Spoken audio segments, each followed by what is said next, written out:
This program features live coverage of an African safari and may include animal kills and carcasses. Viewer discretion is advised. Good morning, and welcome to the Sunrise Safari, where indeed the sun is, well, has risen, but it's risen behind a cloud. Now, my name is Jamie, and this morning, Gendre is on camera with me, and it is both an exciting and a deeply tragic morning, but I'll explain that in a moment. First of all, we are live from Djuma Private Game Reserve, which is in the Greater Kruger National Park area of South Africa. What that means is you can send through your questions and comments on hashtag SafariLive on Twitter, as well as on the comments section of YouTube. Why is it exciting? The dogs have come to say goodbye. Brent has raced off. He's listening to the dogs going whoop, whoop, whoop, somewhere not too far away from where the sun has come up. But of course, it is Mr. Leo Smith's last drive for a little while. So we will be saying goodbye to him. Don't get a fright when you see him. His cheek's out here. He's got a tooth abscess. But he insisted that he absolutely had to take his final drive.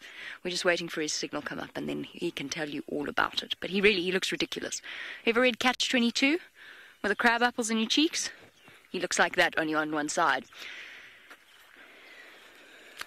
I'm sorry. I know you're all sad because Brenty's leaving. But, well, look at it this way. You have to enjoy his drive with him, especially if the dogs have come to say goodbye. You know how happy that will make him. He will be overjoyed if he manages to find them. He will be positively leaping, probably leaping quite gently because I think his face is throbbing quite a lot. Shame. I took one look at him this morning and went, uh-oh. Good thing it's a long weekend in December on a Saturday. What could go wrong? Now, this morning, at some point, a lion walked past our camp. We saw its tracks moving up towards Gallagher Pan. I might go that way. I'm just sticking my head up over the rise of this clearing, because there was a herd of impala here. And I'm thinking that if the dogs... there's some there. They're very nervous. We actually tried to... We weren't even approaching them on foot. But even just walking a little bit close to them, they had a proper panic. So they're obviously nervous because the wild dogs... I don't know if the wild dogs came through here, or most likely they heard them. But either way, they're not feeling particularly happy. Otherwise, yeah, I don't know what our plan is. We'll see what the dogs get up to. Dogs on foot. Ooh, dogs on foot. Have I ever had a bushwalk with dogs on foot? I do not think so. I do not think I have ever had a live wild dog sighting on foot. I have, of course, seen dogs on foot. Chandra is not where I expected him to be. I'm looking back to camera. My bad. My mistake. Alright, so we're just going to pop ourselves up onto this termite mound and we'll see what we can see. It's all gone very quiet. Now, apparently we are your sole feed for now, which is a joyful experience. The other vehicles are struggling a little bit with signal. Isn't it amazing how it's turned into summer? Okay, that also changes what time. Thank you very much, Kirst. The reason I'm asking Kirsty what time is because Hosanna was apparently at the Djuma Dam camera last night. I was listening to lions all the way through last night. They woke me up several times. So he probably moved away from them, but I think that's what we will aim to do today. We'll see if we can find the little chief. I, of course, am going on leave, so this is my last walk for a little while. But I'm coming back. So nobody panic. I'll be back. Don't you panic. I'm going away for 2 weeks.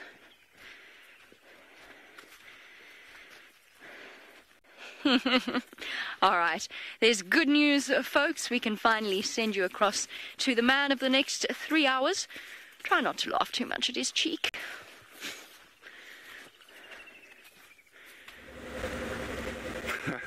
Thank you, Jamie, yes. Okay, I'm going to get this over and done with. Dogs calling. Deb and I think we're in the right area. By the way, it's right near on camera. And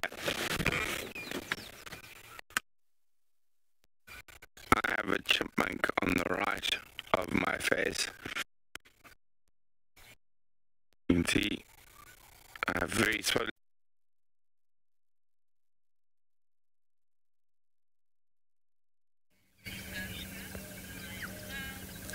Good morning everybody and welcome. My name is Patrick and joining me on camera today we have Jimmy Hendry and we have a woodland kingfisher with us this morning. So if you have any questions or comments about this little bird, please send it in using the hashtag SafariLive on Twitter or the YouTube chat stream. Have we lost it, James? It's gone, I'm afraid. It's gone, I'm afraid. Unfortunately, we'll move on though. They're quite a beautiful bird. Obviously migrated here relatively recently. And since then, I've been hearing their calls everywhere. I'm no Orly Clo, but I can try and impersonate it.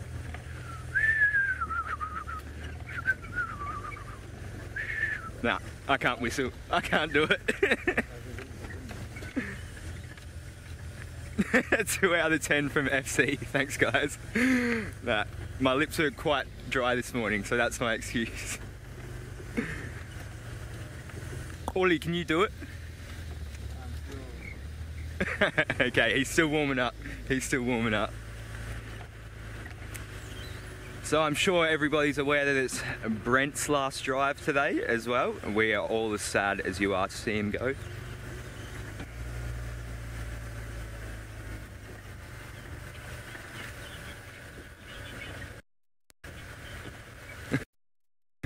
Yeah, Gabby, there is nothing this man cannot do. His camera skills were a bit shaky to start with, but they're really coming through. So well done, Malume. So this morning we are looking out for leopards. We've heard Hosanna has been in the area recently. I think last night even he was on the dam cam. And Tangana as well has also been apparently around lately, so we will also be keeping our eyes out for the Duke, and you never know what we're going to see along the way.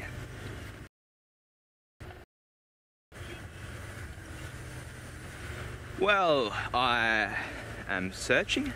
Let's go across to Jamie, who is driving the Foot Falcon this morning. Driving at the foot.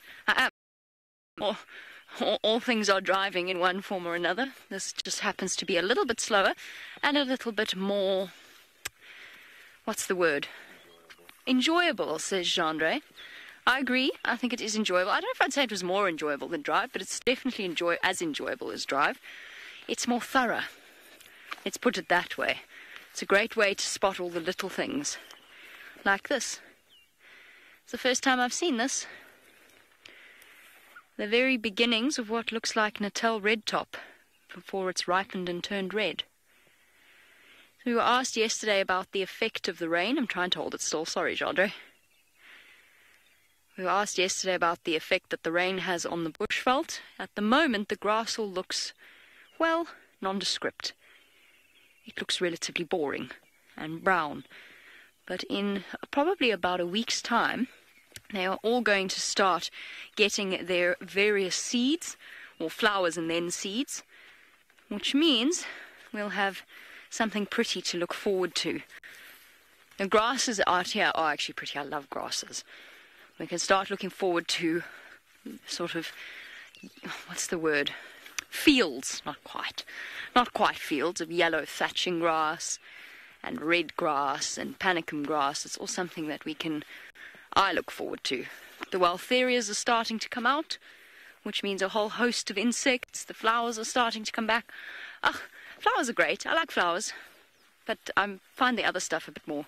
I find trees more fascinating, trees and grasses. Don't know why that is. We all have our different areas of interest. Now, Rexon is following Hosanna's tracks all the way to Aubrey's Road. Rexon, yes. No, I mean he's driving, yes. And he's following tracks all the way to Aubrey's Road.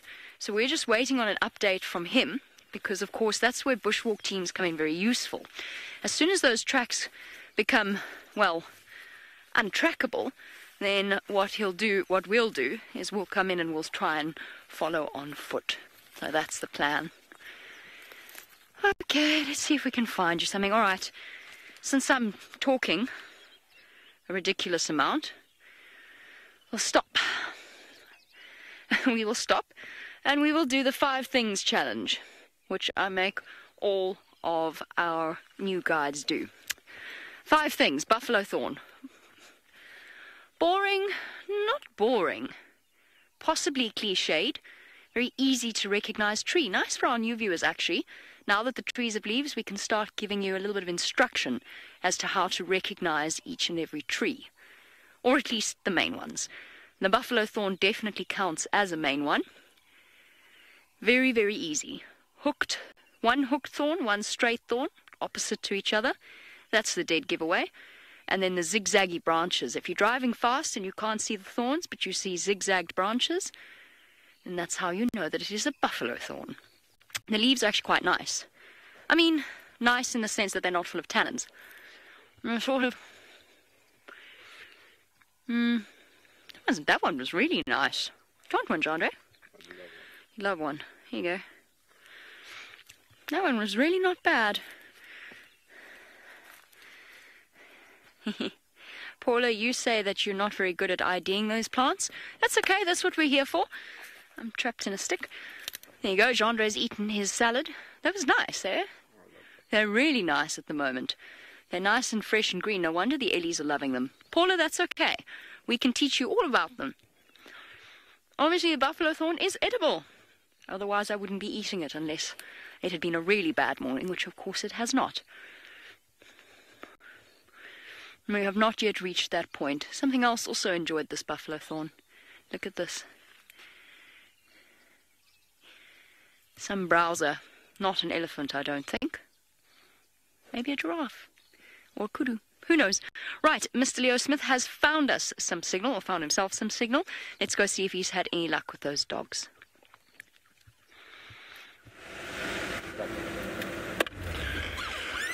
We unfortunately have not had any luck just yet. Now, we have been listening because the reason we know there are wild dogs around is because they are contact calling, and we've heard ooh, ooh, ooh, ooh, ooh. But isn't that absolutely gorgeous? Now, I do have to apologize. It might sound like I've had a few too many apple juices, but it is all painkillers this morning. I don't take medicines as a general rule, and I've taken my fair share this morning. So apparently Kirsten wants to see my puffy face again because signal ruined the last time. Yes. So if I sit like this and then I turn, so my whole cheek is, I can feel it, it's hot. Yes, Kirsten says I look like a hamster. Thank you, Kirsten. I know I look like a hamster, but I could not do my last drive. That would just be ridiculous. So if I'm a little bit this morning, it's the painkillers combined with a few apple juices last night, but it's mostly the painkillers, I promise. Fortunately, I have an appointment with the dentist. Oh, Herbie is.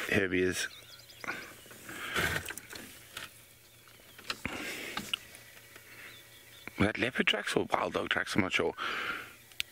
Herbie, confirm that's my Shoah or Ingwe? And dove, elephant.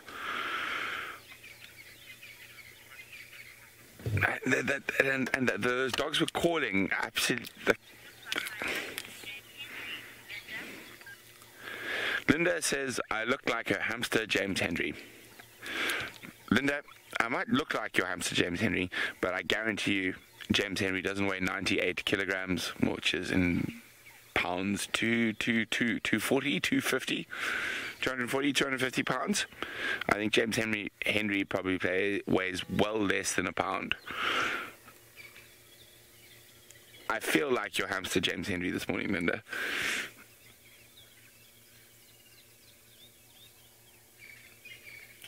It's incredibly frustrating because we heard the wild dogs calling while we were still in camp, and now they've gone quiet, which means they've found themselves or found each other.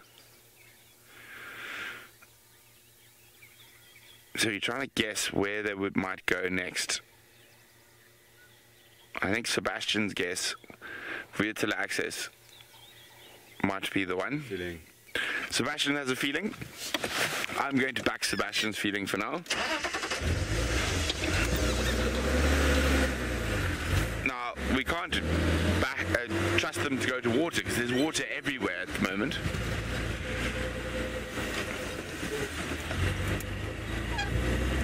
Well, let's go see what the impala on quarantine look like, because that often tells you a lot on whether wild dogs have been through or not. Now, of course, for me, this is quite a special drive. It's my last official drive as a permanent employee at SafariLive. As I said, I will always be part of the family, and I'll be coming back from time to time, but this is my last official drive, and I think I'm exactly 2 months shy of 4 years. And I think I started on, 2 months and 1 day. 2 months minus 1 day. Shy of 4 years. If I remember correctly, my first drive was on Valentine's Day 2015. And I had wild dogs on my interview, so I'm hoping to have wild dogs on my exits.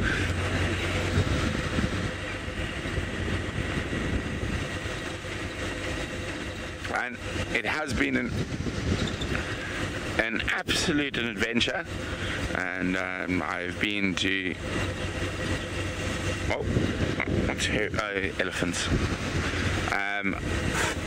I've guided in South Africa, Rwanda, Congo, and Kenya. 4 different countries since I've been with Wild Earth. And my travels next year, I'm hoping to do at least 8 different countries a year.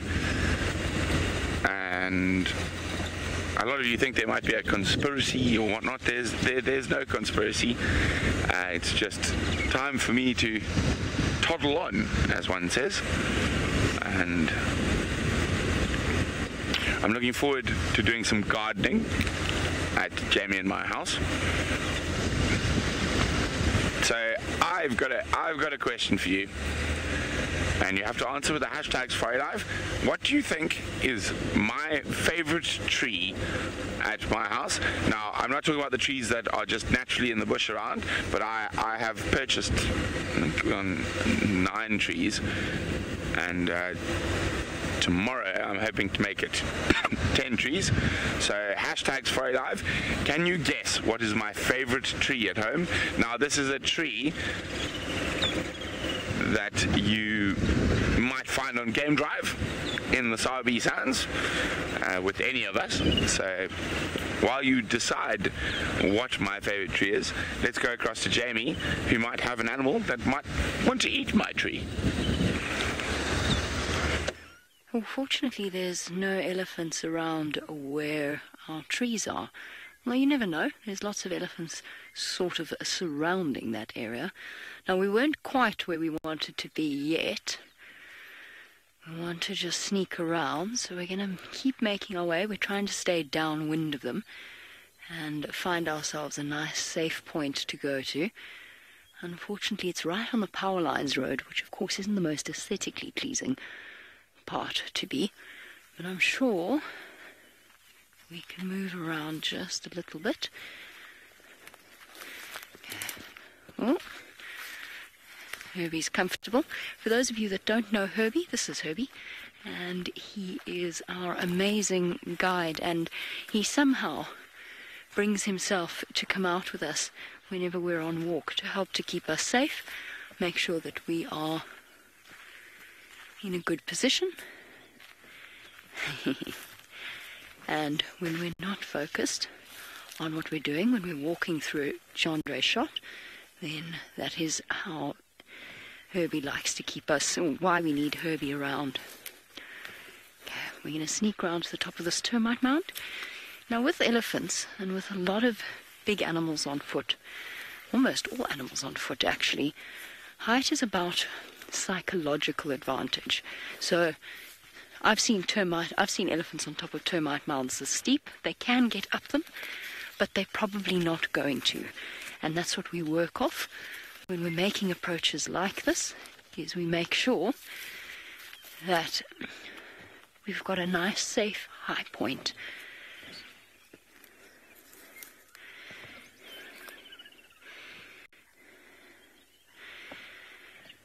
Child of the universe, since we have an unavoidable power line, whether or not we want it, we want to know if elephants ever...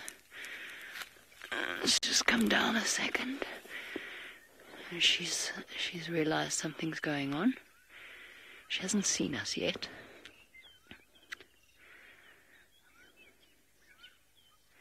Okay, she's fine again. I'm just making sure I'm the one down so that I don't attract her attention. She's still quite still, but she is feeding. Right, Child of the Universe wants to know if elephants ever knock down the power lines. No, they don't. It's a funny thing. Rhinos sometimes scrape their horns on them and use them as rubbing posts, but elephants avoid them. They don't like to touch them. So it's very, very seldom, unless it's an elephant that's got something against power lines, which sometimes they do. It's very, very seldom that an elephant takes on a power line. They can obviously feel the remnants of the electricity, or hear it actually, probably, is most likely. They can probably hear it buzzing through the cables overhead, and they don't particularly like that sound. I wonder if perhaps it doesn't remind them of bees. Elephants, of course, don't particularly like bees. They will, if they can, avoid swarms of bees and beehives. But they definitely don't like the sound of electricity running through power lines.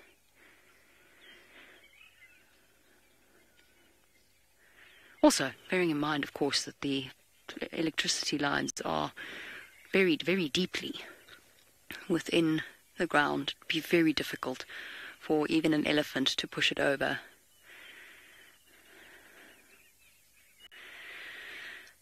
Cool Breeze wants to know whether or not elephants have emotions in the same way humans do. And I'm sighing because it's a difficult question to answer. Yes, they have emotions. I think we can all agree with that. That's scientifically proven. They have nerve pathways in their brains that are devoted to emotional development, or similar to the ones devoted to emotional development in human beings, as well as great apes, dolphins, and whales. So they clearly have something in the form of emotion. I think all animals experience emotion, but not necessarily exactly as humans do. We're very careful about anthropomorphizing the animals. I can't see them at the moment, but that's okay. We can't move yet. We're very careful of anthropomorphizing the animals out here, but I fear, and there's actually a few articles on this, I fear the scientific community has been so busy not anthropomorphizing the animals that they might actually have missed nuances that have been completely disregarded because, you know, the theory that animals don't think or feel the way we do. So it's up to you, really, what you feel that elephants feel. In my experience, I believe they feel grief and loss. I believe that they feel anger and frustration and petulance. I believe that petulance is a very strong elephant emotion, particularly with the young males, when they want to just have a tantrum, and even the older males actually occasionally, when you're driving around and they suddenly decide, no, they want to walk right over you. You know, they want to stand over you and intimidate you. So there's pride. There's that too. You could describe that as pride. You could also describe that as a natural male survival instinct. Make themselves look big and scary because that's what they do with things that are a threat to them. I think they feel emotions. Whether or not it's exactly the same as we experience emotions, well, we'd have to be inside the elephant's head to know that, and that unfortunately we cannot do. I think they do. I suspect it's probably a different experience to the way that we sort of feel the world. I'm going to see if there's another termite mound we can go to. There is, but it's going to take us quite close to them. I think they're actually moving away from the sound of our voices. They haven't seen us, but they have moved away from us, or from me talking. And typically when we try and approach animals on foot, we try and do so without them being aware of us. But at that point, by the time we saw them, I'd been talking the whole way. Okay. We're going to leave our Ellies, I think, for now, or if we don't, we'll look for a nice safe point where we don't disturb them. While we do that, Brent is racing after his favourite thing in the entire world. Apart from me, of course. Well, my second favourite thing after Jamie, of course, woo-wee, and that is wild dogs. We just heard them calling again. It sounded like Mvubu Road. So those of you who watch the dam cam, please keep an eye out to see if the dogs arrive at front of the dam cam. It sounded like they were on Mvubu Road, quite close to the dam cam. I'm just trying to take the shortest route there. So I apologise for not looking back because I'm concentrating on driving. And yes, puppies! Oh, I can't say that with my fat cheek, it hurts. But it sounds like they should be up ahead. I would almost be willing to bet it was at the junction where we heard the wild dog calling for the last time. I wonder if it's the two lonely boys, or if it is one of the bigger packs that have been split while hunting. I would have said the calls were coming from about here.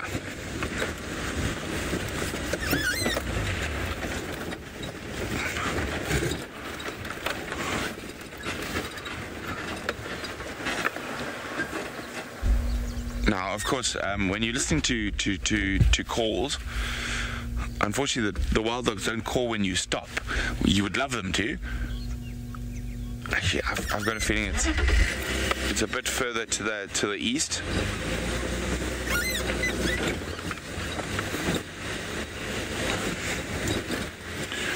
Oh dear. Oh dear. Someone guessed my favorite tree is a leadwood. It's not actually. It is one of my top 5 favorite trees, but it is not my favorite. So Trish, it was a very good guess, and it definitely falls within the top 5, but it is not my favorite tree. Deja Vu guessed a fig tree. Again, well, maybe not top 5, but definitely top 10. But favorite trees, but not my all-time favorite tree that occurs in this part of the world. Let's try listen again. I just almost want to call. Oh.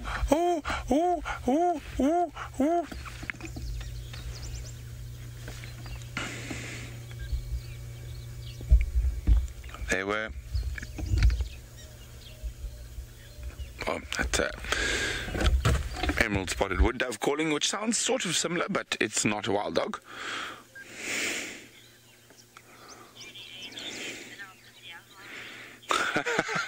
Judy H, I'm impressed. Albizia harvii. It is a wonderful tree, but unfortunately not my favorite.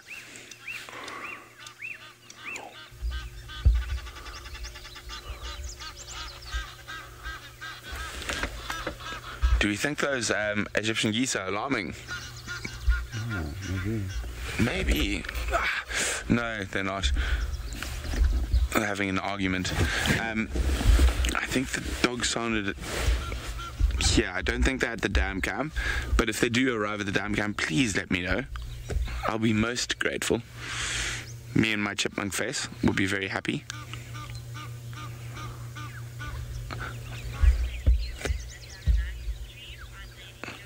My White Lady Ewan says, or Bala93. No, I don't like Bala90s. I just fall out of them. But good guess. Come on, dogs. I am certain they're within like 200-300 meters of me. The problem with dogs, as everyone knows, they move so quickly.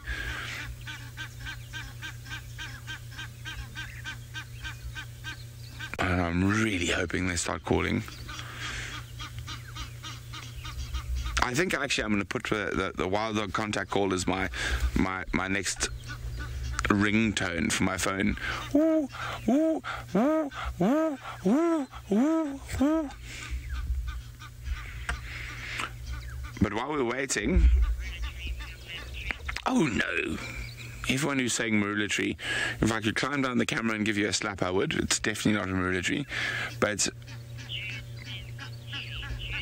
well done, June. June has got it right. It is a sausage tree, Kikilia africana. I have a beautiful little Kikilia that I need to repot when I get home today. But while we're waiting for the dogs to call again, I have to say something. Last night was obviously my farewell party, and I will admit James Henry gave the most touching speech. He even brought me to tears, and I'm not one for being very emotional, but it was an absolute privilege to have James speak about my time, and it was very special. And a lot of you have asked what I'm going to miss and who I'm going to miss and whatnot, and I'm definitely going to miss the people that I have become part of my second family in the last 4 years, and even Grandpa Grumpy James. And Kirsten says, but I'll miss her the most. Yes, of course, Kirsten. I will miss your sarcasm in my ear the most. Because I'm joking. I will miss Kirsten. And Kirsten's one of the, I think you call it the originals. There's a group of us who started all together about 4 years ago. James, Jamie, Jean-Ray, Kirsten, Louise. No, Jerry doesn't count. Jerry came afterwards. But it's James, Jean-Ray, Jamie, Kirsten, Louise, and myself. Are there only 7 of us left? Horror. Or actually, I should go, because then my one cheek looks like the other.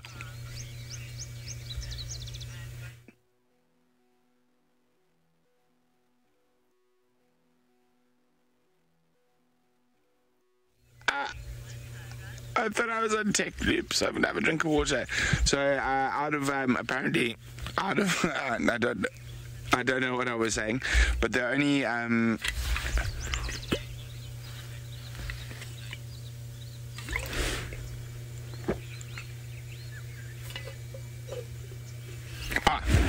Herbie thinks he can hear dogs behind where we are, so we're turning around. But as I was saying, we were trying to work out, there was a group of us who all started around the same time, and I think there's only 7 of us left, which would be James, Jamie, Kirsten, Louise, James, Jamie, Kirsten, Louise, Brent. Who are the other 2? Jean-Ray and one other. Now, of course, as one goes along, the times must change, and I am very excited to have been a very small part of the development of our new guides. So let's go across to Patrick, who will entertain you in his Australian accent.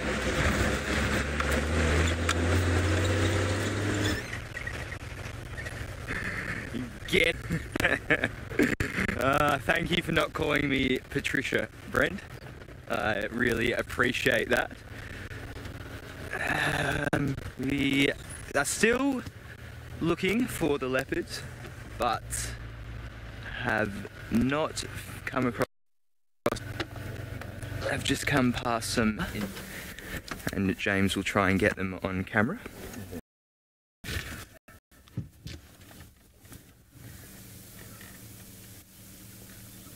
were there, I promise.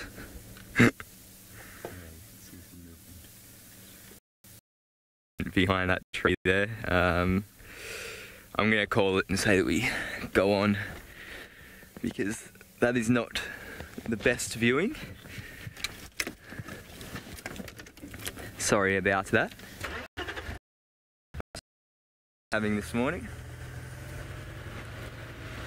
but it's nice to have a little bit of cloud cover as well after all of that sunshine.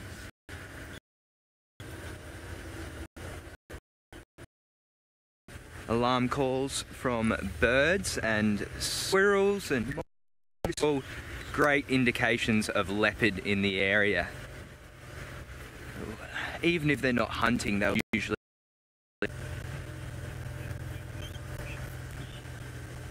Sean, my best memory of Brent. Well, it's definitely not the time he was throwing elephant poo at me, that's for sure. No, I've had many laughs with Brent. He's been great value and a really great teacher as well. He'll be sorely missed by us trainees, that's for sure. Well, maybe not. He was a bit of a a shouter. His training drives with us were very intense, full on, question after question after question. And if we were wrong, well, we would want to be hiding with our tails between our legs. But yeah, the big loud sound. But yeah, I think, well, my favourite sighting with Brent was definitely that honey badger not too long ago, where he was with it for like up to an hour, I think, which is crazy for a honey badger. Usually they're very fleeting sightings, so yeah, that was a really, really great sighting for him. And hopefully he can get onto those wild dogs this morning. We have been hearing them calling all throughout the morning, and we know they are quick and they are elusive, but hopefully he can catch up with one, or hopefully a pack.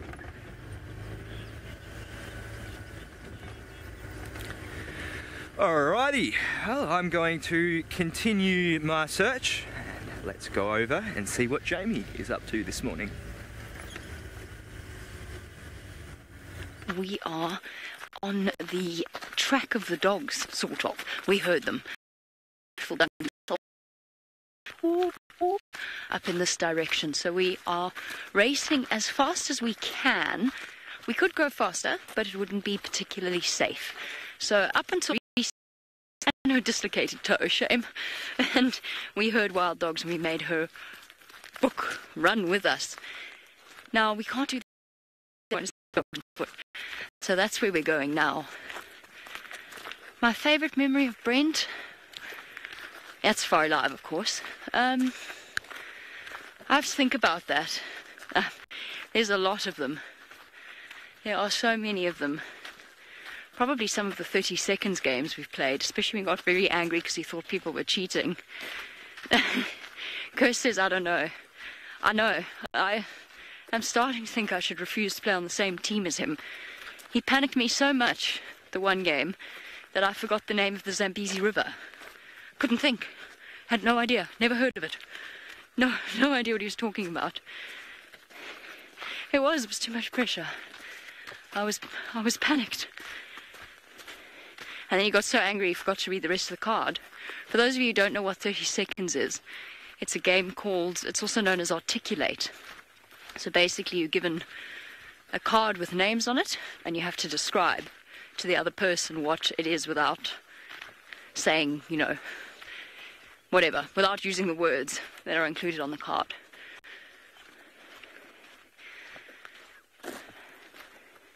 And Brent with Karula and Shungile and Hasana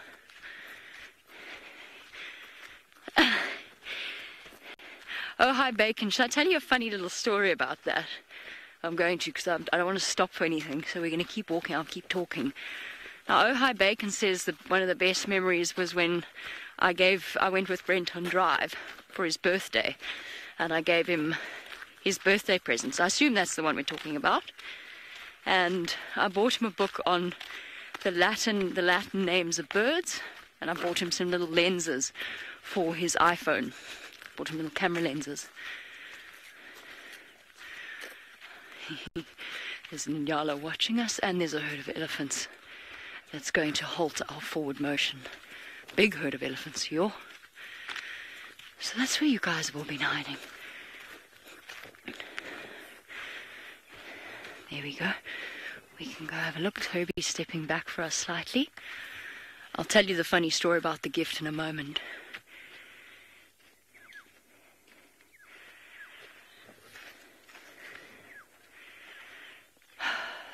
They don't like dogs either. And as much as I would really like to see dogs on foot, what I don't want to find myself in a position is, or you know what I'm trying to say, is if the elephants find the dogs and us around them. Lots of ellies around. Wind is not in our favour, unfortunately, with these elephants. It's coming straight from behind my back almost.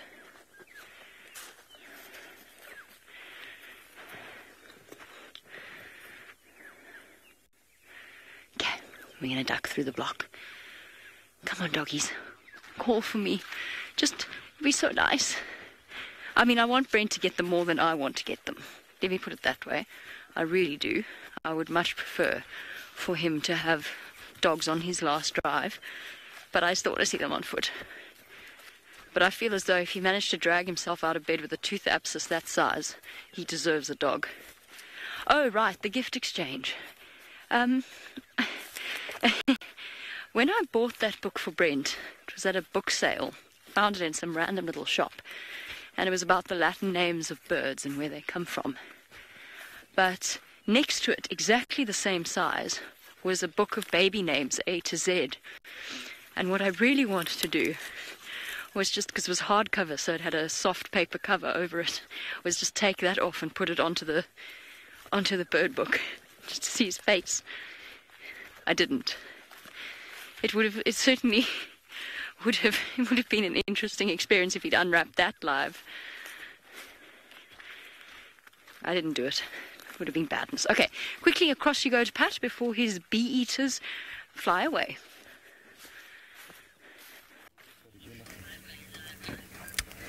Yes, lots of little bee-eaters up in this tree here.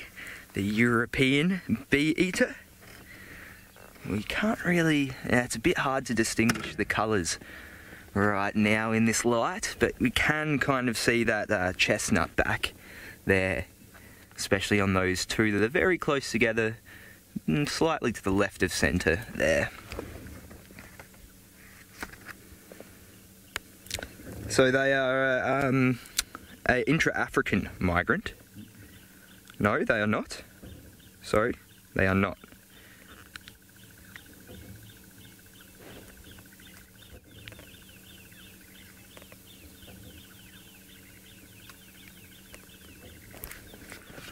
Looks like, how many have we got up here? 1, 2, 3, 4, 5, 6, 7, 8, 9, 10, 11, 12, 14, 15, that's oh no, 16, 17, 18, 19. They are all over this tree. It's probably one of the biggest kind of stationary flocks I've seen out here in Djuma. Obviously, social or at least gregarious bird.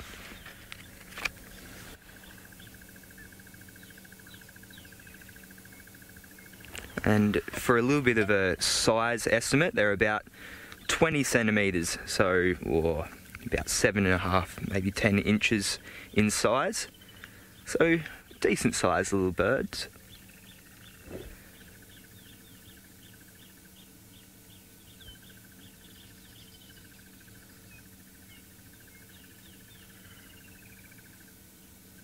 And it's also a bird that will sit in the middle. So they really don't like the extreme dry climates or wet, so they'll kind of sit somewhere in the middle. Now, James, will I go birding when I go back to Australia? I think I most definitely will. I'm not sure if I'll set aside time to go birding, but after getting into the habit of looking and checking and hearing all the different types of birds, I think I'll definitely be keeping an eye and an ear out. We do have some pretty cool birds in Australia. Up north we've got the jabiru, which is kind of like a bustard except with longer legs, and of course the emu, the big flightless bird, much like your ostrich. A big flightless bird nonetheless. And of course the kookaburra. Always laughing. They're definitely one of my favourite birds. Part of the kingfishers. 9 out of 10 from FC on that one. Thanks guys. I'm glad I could redeem myself from this morning. Yes, that woodland kingfisher wasn't the best impersonation I have ever done in my life.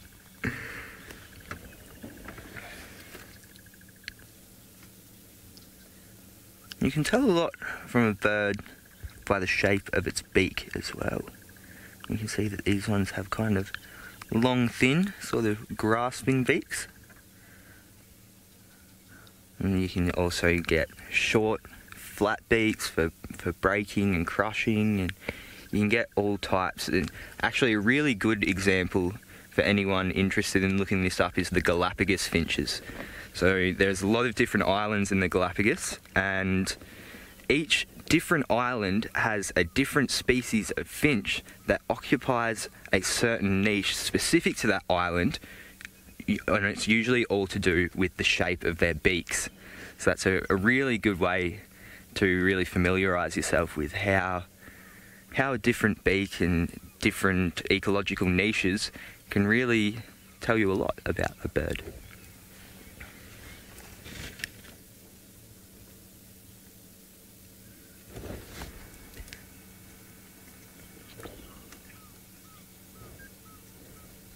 Sorry, can I please just get that repeated? I didn't hear that.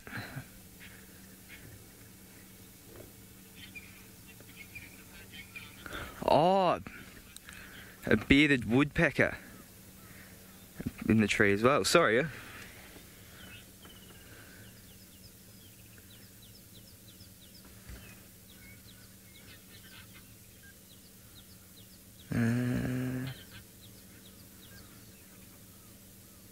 Where are you?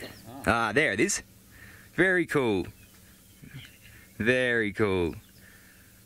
So a bearded woodpecker here, doing what it does best and pecking into wood, would you believe it? And as I was speaking about specialised beaks, this is definitely one to give a good example. You see that long, strong beak that it can use to whittle away at the wood, and then of course probe it as well once they are in there for food.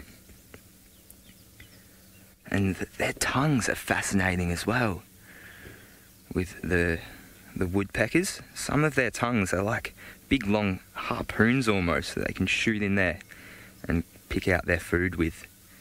Very cool modification and adaptation.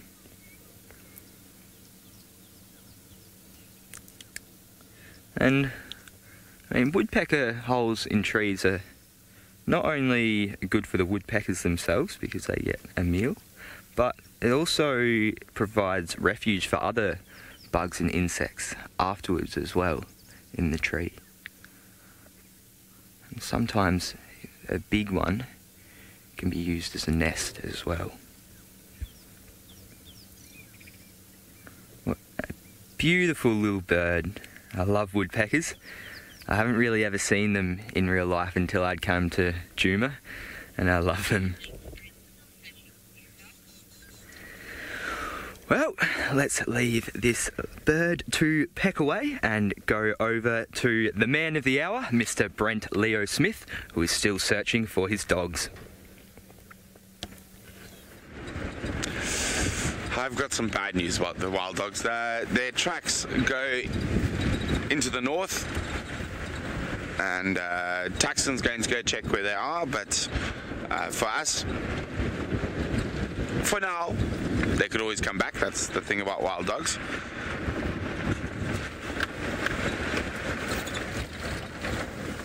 Let's see what Herbie has to say.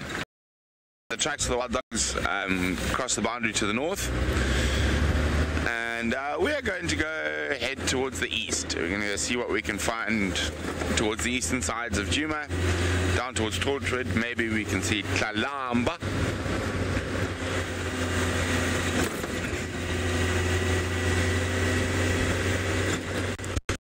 Chris would like to know what has been some of my favorite memories.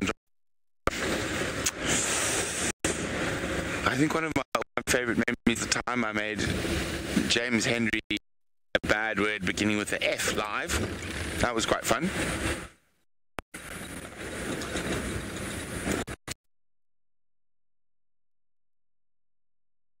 From two amazing wild dog and elephant sightings, and from other sightings, the day we found Hosana and Shongile when they were less than 8 hours old. That was very, very special. And the day the Nkrumah cubs, the missing cubs, joined up back with the Red Pride. And I'm trying to think now.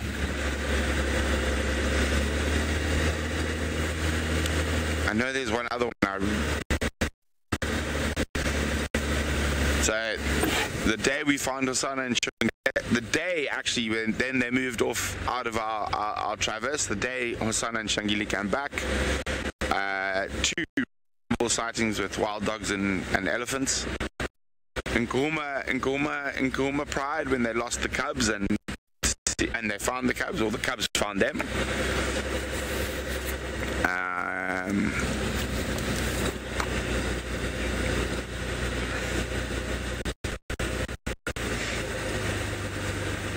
Of course, favorite moment on drive is when, and anytime, Tristan gets stuck.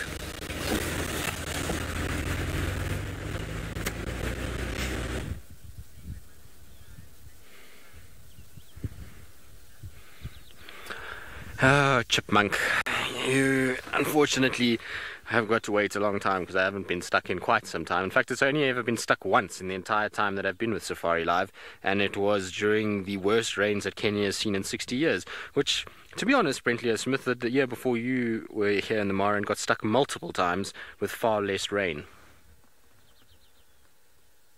He doesn't want to tell you guys, but he was stuck a lot, and he was rescued a few times by Scott Dyson, Jamie Patterson, Steph. He's had a few times where people have had to come to his aid for being stuck that he kept very, very hidden, because at those days we weren't coming live from the Mara and many of the sort of times that he got stuck, and so it was easier for him to get kind of away with it.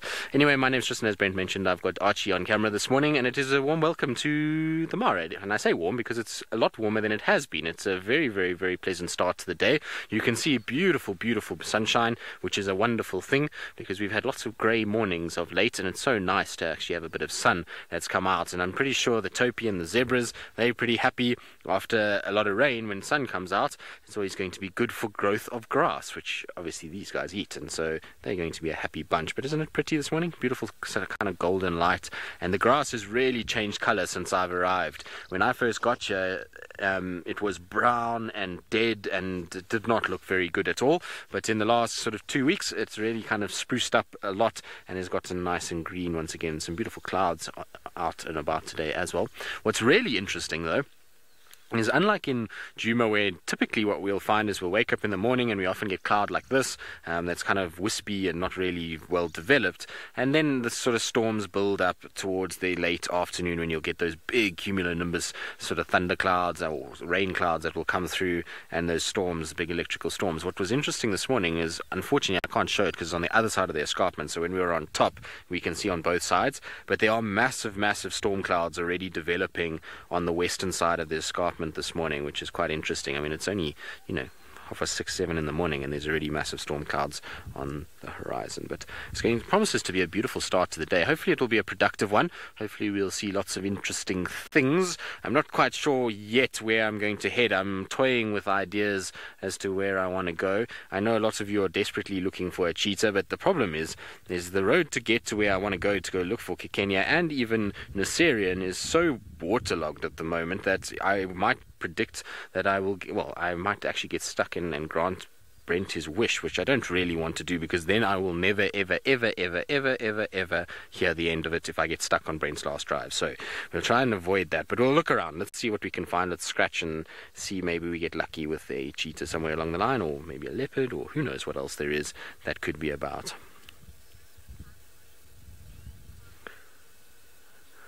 Dr. Rob, I don't remember the time that Brent hit Taylor's car. I'm trying to think of when that was. Was it here in the Mara or was it in Djuma? I don't actually remember it. What I do remember very clearly with Brent Leo Smith and Taylor was when Taylor was doing a closing the one day in the Mara. Yes, this is exactly what I was going to say. So you mean hit the car? Yes. When Taylor was parked that was hilarious. I was actually watching that live because I was in FC in Djuma at the time.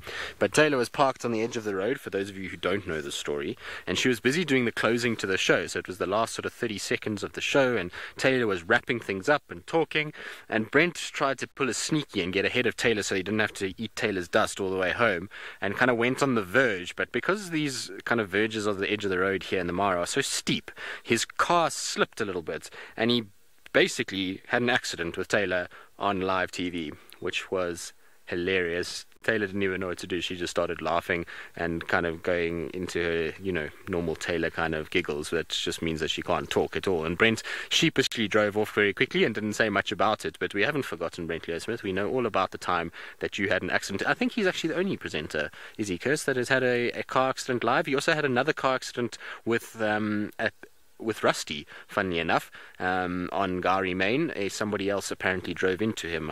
No one was there to corroborate exactly what happened, but he apparently got hit by another car.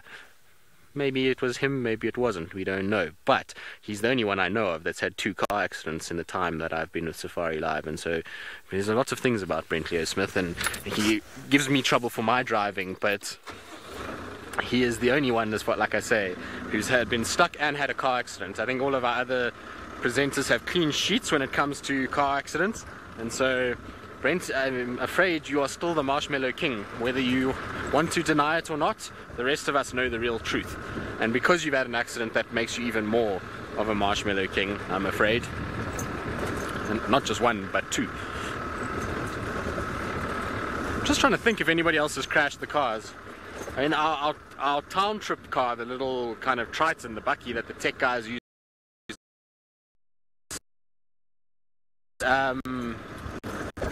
needing more time than it's not longer than a month, and there's a new dent in it. I mean, he did invent the Marshmallow Club and marshmallows and the Mara and Djuma, and in fact he invented Safari in general, so it was all Brent Leo Smith's idea. As I'm sure you've all heard many times before, how he tells us all about how he invented all of these things, and so we can't give him too much trouble, because as the inventor and the sort of guy that started it, I suppose he gets a free pass for all of these kind of shenanigans that he gets up to. But in all seriousness, it's going to be very sad that he's leaving. It's obviously not only a co-worker but a friend that's going, and it's always sad when those things happen. But anyway, we'll celebrate his last drive and we'll try and have some fun and a bit of banter with Brenty. And while we do that though, let's send you back across to, I think, Jamie is what Kirsty said. I was busy looking at elephants, so I didn't actually listen very well, but apparently we're going to Jamie, so let's see what she's up to. She did say JB. Well done, Trist. You were much missed last night and today. It felt very odd to be celebrating, I don't know if that's the right word, Brent's departure without you. So, what was I going to say? It was something about... Oh, no, it wasn't something about Brent at all, actually. Oh, it was. It was about his driving skills. He's amazing at it. Absolutely incredible. That actually might have been my favourite moment of SafariLive, was when we filmed him driving up the hill in the Mara, and we gave a full narration that gave proper credit to his driving skills. Oh, sorry, Kirst, she says she's sad. You'll see why later, but that would have been hilarious. That was fun. So, we mentioned that we're not running through the bush anymore. The buffalo are back. The tracks of a couple of them moving into the strainage line. We're not actively searching for the buffalo, for that would be a silly thing. Herbie's seen something. Herbie has seen a scuff in the ground that presumably means something to him, but for the rest of us Luddites, well, I suppose Luddite is not really the word. Tracking amateurs, that is just a scuff on the ground. What we're actually doing, we're not looking for the buffalo. It's not really, unless you're searching for a herd of buffalo, it's not really safe to approach male buffaloes on foot. These encounters that you do have with them usually happen by mistake. What we're doing is we're searching for the lions that walk past the camp. So we've missed the dogs. I found a stick. Cool. Dun dun dun. Oh, I stepped on them. I'm sorry. Do you want to? Okay. I'm going to send you across to Pat for now. He's found a bird. We'll be back with these ants later.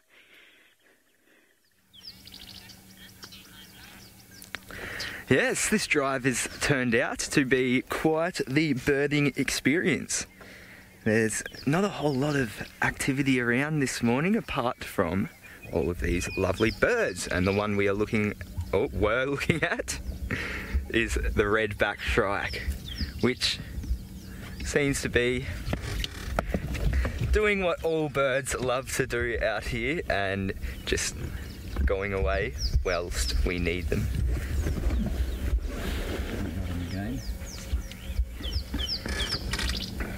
Looks like we picked it up again. Very nice. Now,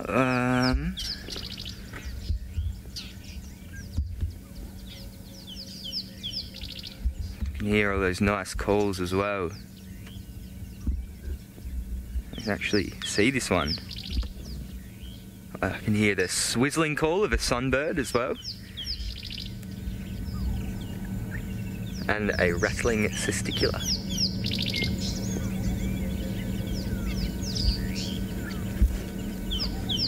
Now,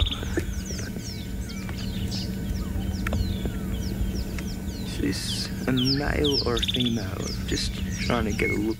The front looks like it's a male from that white front there.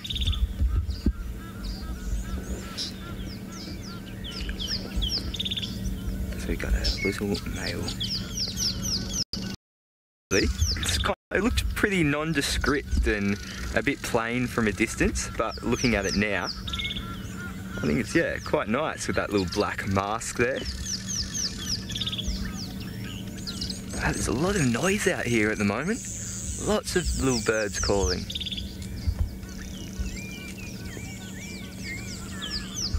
Oh, looks like we've got a couple of aerials.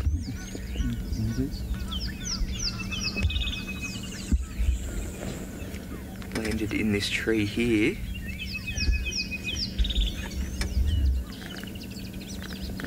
Can't seem to see them. They may not have been aerials. I just saw the yellow. Could have been weavers. So we'll go back to this one. So shrikes are something I'm still getting my head around. There's quite a few of them out here, and they all, I mean, they look pretty similar. Some of them are pretty hard to identify.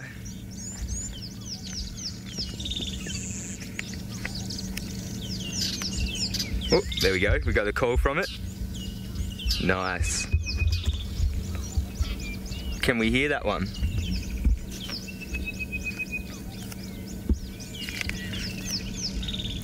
Awesome, awesome. Glad we can all hear that.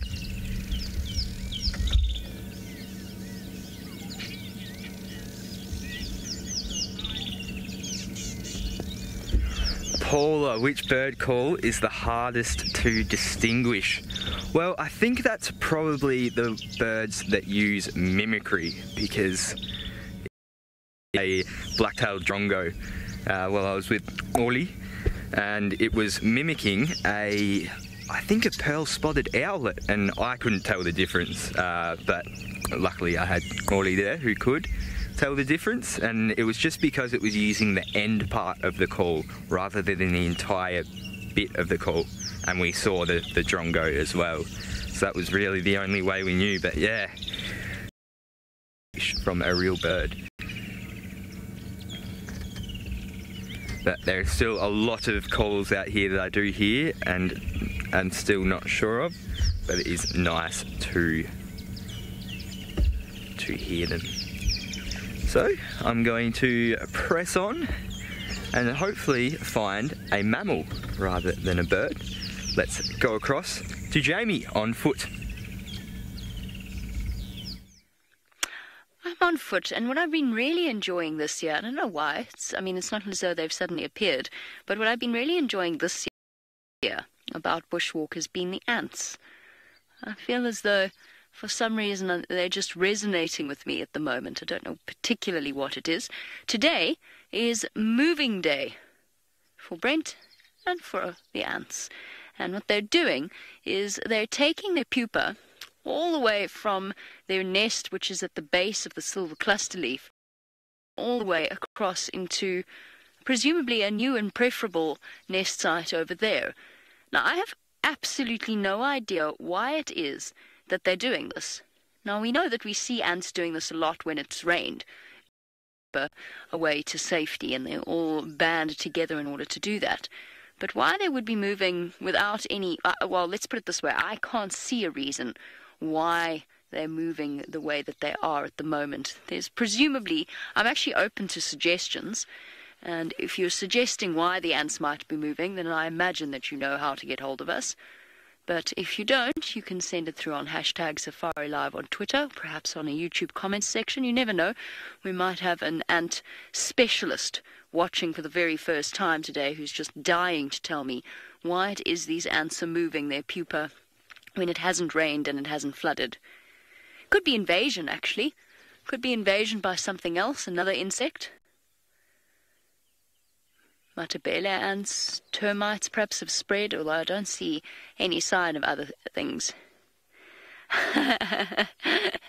Daniel's actually got the best suggestion. The landlord has raised the rent. And you know what, Daniel? That landlord, he raises the rent month after month, but he never fixes the heating system, and the window's always cracked, and the refrigerator hasn't worked in years. And yet, on and on, he raises the rent, and the ants have just had it. They're out, and no matter how tough it is to find good real estate in this part of the world, they've decided that that's that. They have had it with their landlord. Trying to extend this metaphor further, but I'm drawing a blank. That's as far as I can go with that.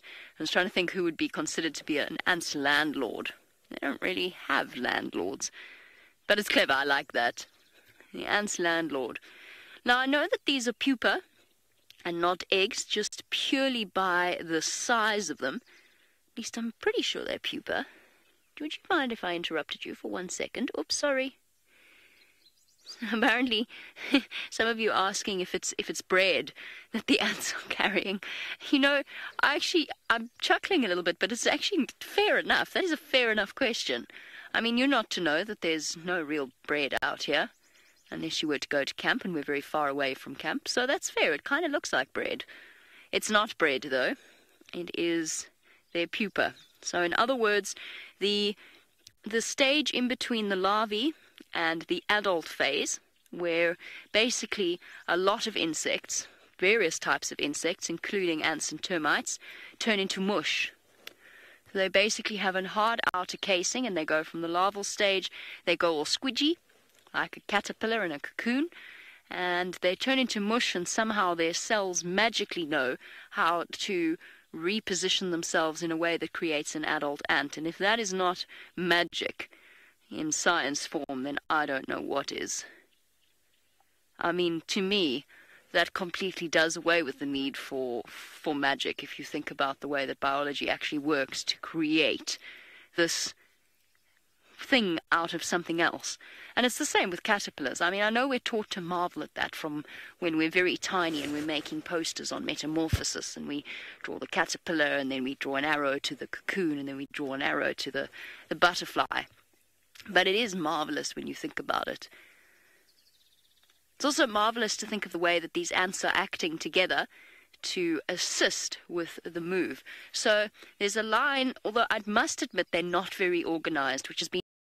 Admittedly, I did step in the middle of their line, which I didn't mean to do, but they seem to have recovered sufficiently. So the ones are grabbing the pupa. They take them all the way down into the nest, which is at the base somewhere here, at the base of this plant. I think it's actually even further there. That's where they're moving them, I think. It's here. But then there's more here. So I don't know what's going on. It's probably all mixed together. All linked together, I mean, not mixed together. Okay, well, it's tough work being an ant.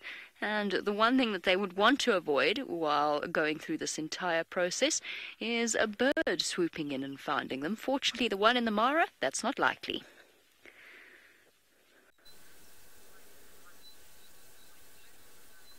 Indeed, avoiding birds is probably a very, very good thing if you're an ant, because otherwise a lot of them will eat you. But as you can see, we've got probably one of the more beautiful birds in a different way. I mean, obviously it's not brightly coloured. You can see it's got a slightly kind of dark appearance to it, but it's this kind of jet black with these bronze wings is very, very cool. Now, these guys are a bird that's fairly common here in the Mara, but down in South Africa, if you saw one in the Sabi Sands, you'd be very, very fortunate. They are ones that have been seen on the Sand River mostly. There's been one or two in the Sabi River, but most of the sightings have been in the Sand River in front of Londolozi. There's a place there where they are seen, and it's called a black. Most of the kukels eat grass, but you do get these as they fly from bush to bush like this, very low to the grass, which is typical kukul behavior, is that you'll see it even at humours, that they don't typically fly too high. They fly kind of low, just over the tops of the grass, and then they settle on little bushes like this where they've got a good view of things. They don't typically like to be high up in trees or to be in very dense brush when they're scouting about, unless there's obviously a predator. If there's a predator around, then you'll find that they'll try and kind of go and hide away. But a beautiful bird to see, and we're fortunate in that we get to see them here.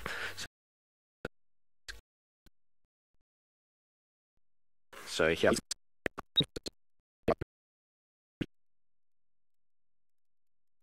but in question, it's called a black kukel. There's the spelling. Black like this, and very, very, very pretty bird. You can see there.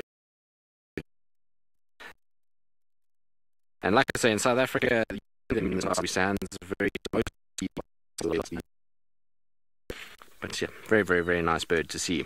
So hopefully, like I say, for some of you, it's a new bird on your list, particularly because a lot of you are starting to keep your bird list, which is good. Right, now somebody else who's been doing some birding this morning is Pat, so let's send you back to him and see what else he's got in store for all of you.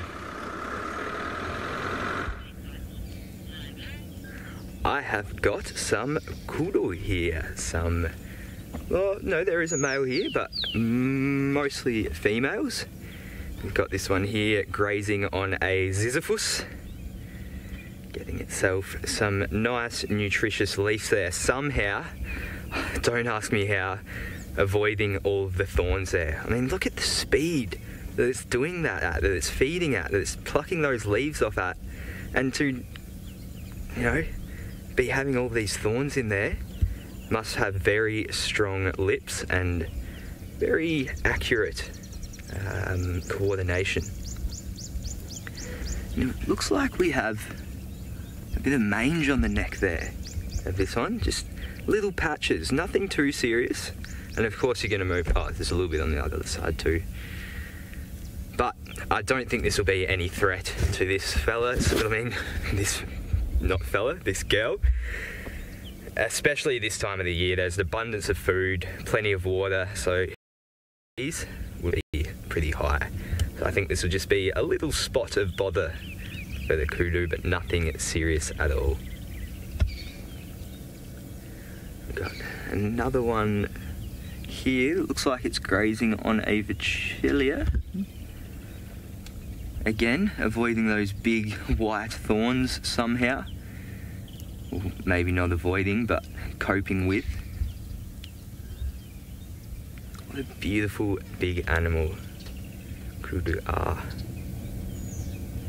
The females are almost like a big Inyala. Chester, it looks like bunny ears. Yeah, actually it does. It really does. It's big ears. They've got good sense of hearing. They're really sharp with their senses, these animals. A very acute sense of hearing, which of course is going to help in predator avoidance. Another thing that's obviously going to help in their predator avoidance is their size. I really couldn't see a single leopard taking down one of these. I think it would take a solid pack of lions.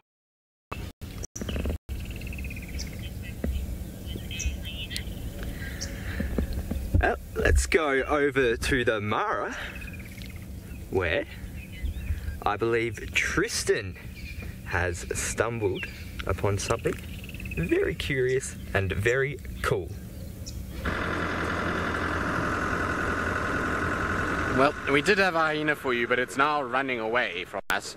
For some reason, it just started to run. We didn't even have the car on at all, so it's disappearing into a thicket, bounding its way along, and it disappeared just like that.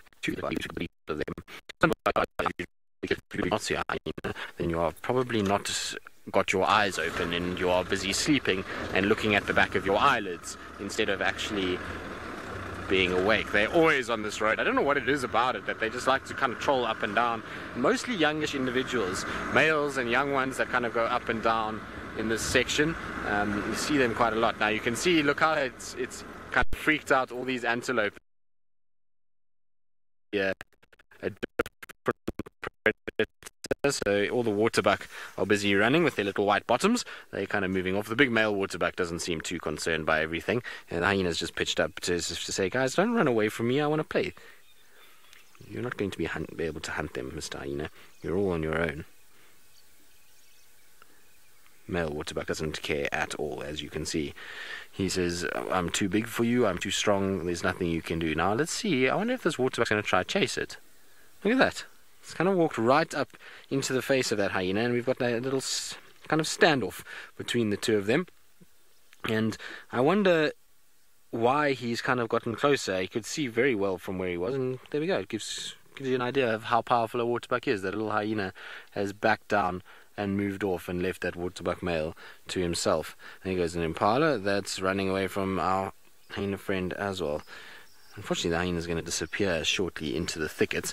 Let's go forward though and have a little look at our waterbuck male who just dominated like a boss.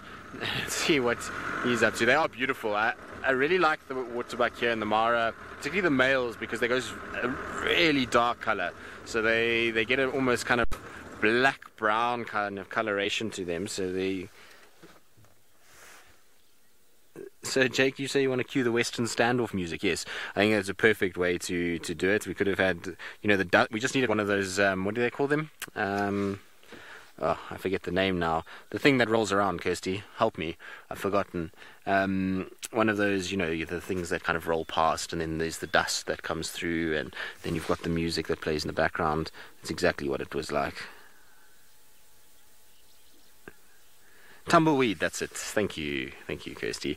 I knew Kirsty would get it right. She's a mine of information when it comes to these kind of things. So tumbleweed, you need the tumbleweed kind of coming past, and then it would have been quite funny if that waterbuck and the hyena both had little guns, slings around their kind of torsos, and then they whipped out guns and they had it. No, I'm joking. This is a ridiculous conversation once again. I don't know why we're delving into the ridiculous. Last night was a long session of talking absolute nonsense, and once again this morning it's going that direction again. But hopefully it's entertaining. Hopefully you guys laugh about it. Yesterday's ice cream conversation was a good one. I thoroughly enjoyed talking about all the ice creams that our leopards would like to eat.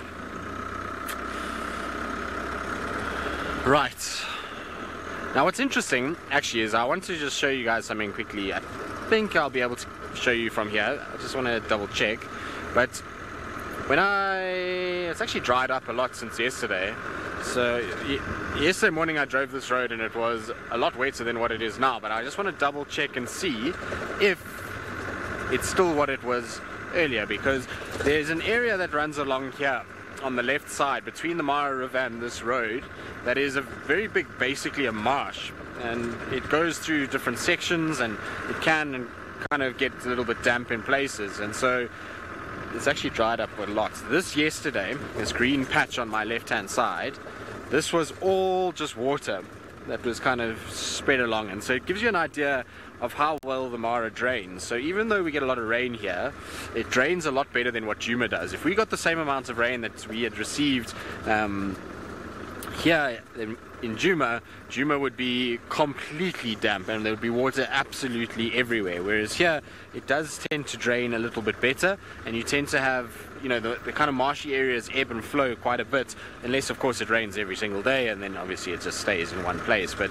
it tends to kind of move up and down. I was hoping to find a section where it was just water, but it seems to have all kind of drained away by now. There's a few little puddles in places, but this, to give you an idea, yesterday Manu and I watched a waterbuck jump that, because that was just water top, right up to the top. That was all water going through there, and the waterbuck actually couldn't walk through there. They had to jump over it, and so now you can see how much more that's kind of come down and how much it's actually drained. It's pretty incredible how quickly water gets kind of distributed out. You can see on this side though, this lugger here is, well, not a lugger, this is a cut that they've made off the road for drainage specifically, given that we are in a marsh area. You can see how full that one is. Still got lots and lots of water, and these little places now are a great place to actually come and look around, because there's two birds here that we can see in these kind of areas that are not very common at all, and certainly not at Djuma. One is the rufous-bellied heron and the other one is a dwarf bittern. So both of them you do get to see here, particularly when it rains like this and you get these little flooded sections. I've seen both of them exactly where we're sitting right now, so it's a good place to look out for those guys. Beautiful birds, both of them. The rufous-bellied heron for me is one of the prettier herons that we get, and you do see them also down south, not in the Sabi Sands, again Botswana side, in the Delta and those areas. Anyway, I'm going to try and have a look out, see maybe if I can spot either one of them. While I do that though, back to Jamie, who's looking at some tracks. Tracks that tell us some sad news, unfortunately. The lions have wandered all the way across into Buffelshoek, but we just missed them. And the reason that we know that, apart from, being able to tell a track is fresh is one thing. Fresh can mean anything from an hour ago to 2 hours ago. That still counts as a fresh track. But what's nice about... Oh man, I can smell popcorn. So much going on in this area today. Could be a genet as well, not necessarily a leopard. Leopard urine, of course, smells like popcorn. But the reason that we know that these tracks are super fresh is because the elephants that we saw earlier walked here. And the lion's tracks are actually on top of the elephant track. So the lion track is here, and you can't see it that clearly, but around it is the elephant track, and they actually walked over where the elephants walked. And there's a big fresh pile of dung, just in case we were in any doubt that this was the case. There's a big fresh pile of dung. Sorry, I'm distracted by my sense of smell. As I said, it could be a genet. We haven't seen any leopard, well, we have seen leopard tracks, but not coming in this direction. But it's strong. It's a really, really strong leopard urine smell. The other thing I wanted to show you, since our lions have abandoned us, although I'm starting to think that we might get lucky with the leopard, is this, unfortunately long deceased, this buffalo thorn. We spoke about how you recognize a buffalo thorn earlier. Now this has been removed from the main tree quite a while ago. It's dead and dry, but it gives you a really nice idea of why it is that blue waxbills build their nests in buffalo thorns like this. Because imagine if you are a predator, or even a cuckoo, actually, even just a cuckoo. Now, blue waxbills, when they build their messy little grassy nests, they know exactly which way their entrance is, so they know how to get in. The entrance is hidden, but they know exactly which path to follow that avoids the thorns and allows them to swoop straight into the nest. Nothing else does. Even a snake, unless it was a very thin snake, would have serious difficulty winding its way around the thorns without actually getting its skin and its scales caught, because these thorns are phenomenally sharp. Even for the toughness of a snake's scales, they could actually catch hold of it. So even a snake would have difficulty sneaking in here.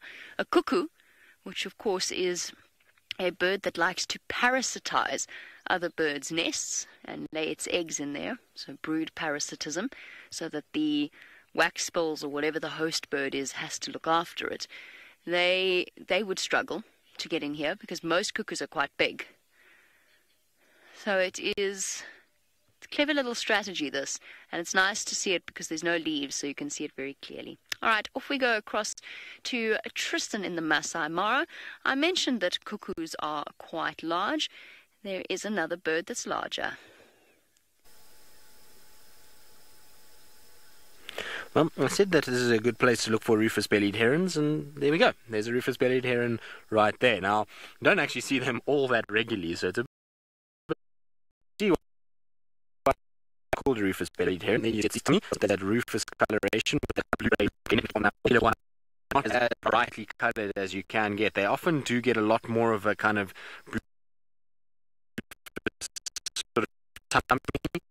This one is looking a little bit on the dull side of things, but easy to identify. There's no real others that look like them, and they've got bright yellow kind of eyes and sear areas, if you want to call it a sear. So I don't think it really is a sear in a heron, and then very bright yellow legs. So that will help you to be able to identify them. And they love these kind of areas where it's marshy like this. You can see just where it's kind of on the edge of is a big marsh section.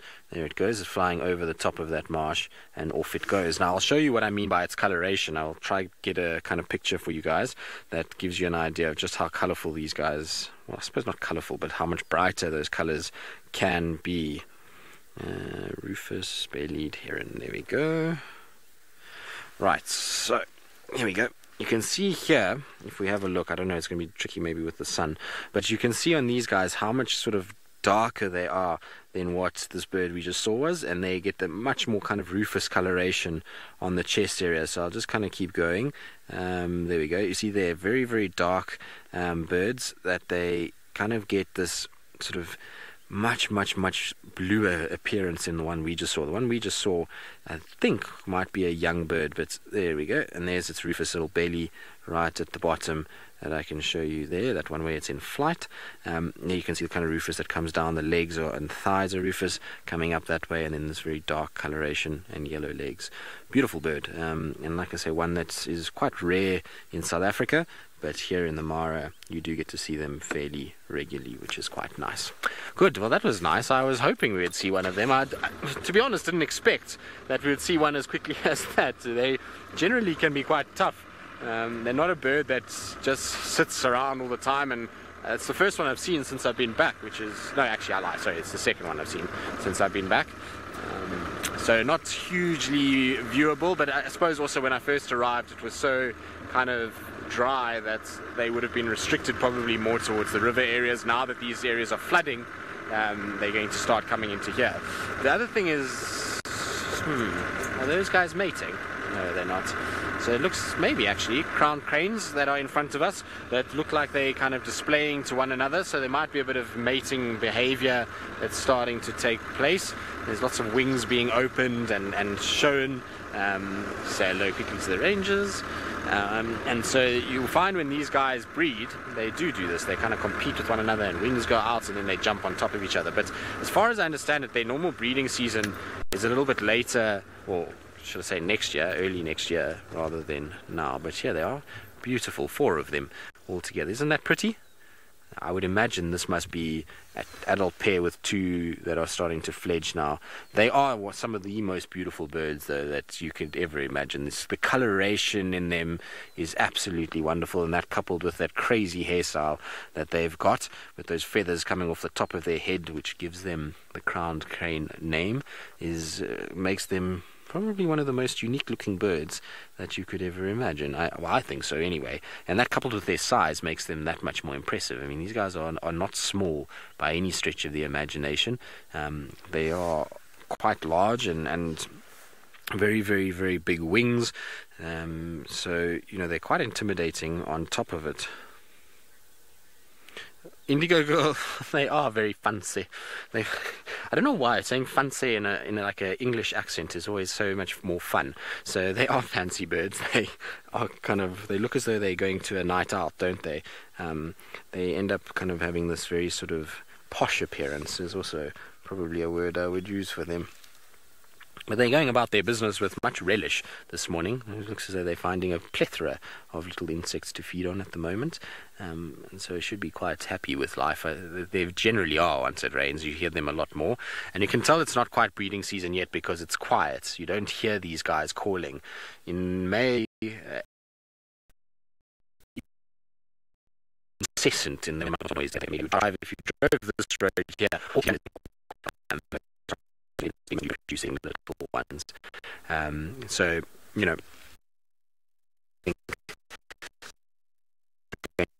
I think the wings and stuff that we were seeing is more probably just all of these guys together. And you might see it again now when a car comes. They often do open, be fairly chilled. No, they're all right. That's good. Seriously, pretty. I love kind of fast enough to find them when we're in the car. And I'm, like I said, not surprised. I think they're wonderful animals to look at. I suppose they are animals. Yes, well, birds. Let's say birds, rather. Wonderful birds to look at. They're thoroughly beautiful. The nice thing about them is on this road is they actually get quite relaxed, so you can get quite close to them. If this is indeed the pair that we see here quite regularly, which last year had the little crown crane chicks, this year had the little crown crane chicks. Some of you might remember we had them on one of our safari lives. It was a very cool process.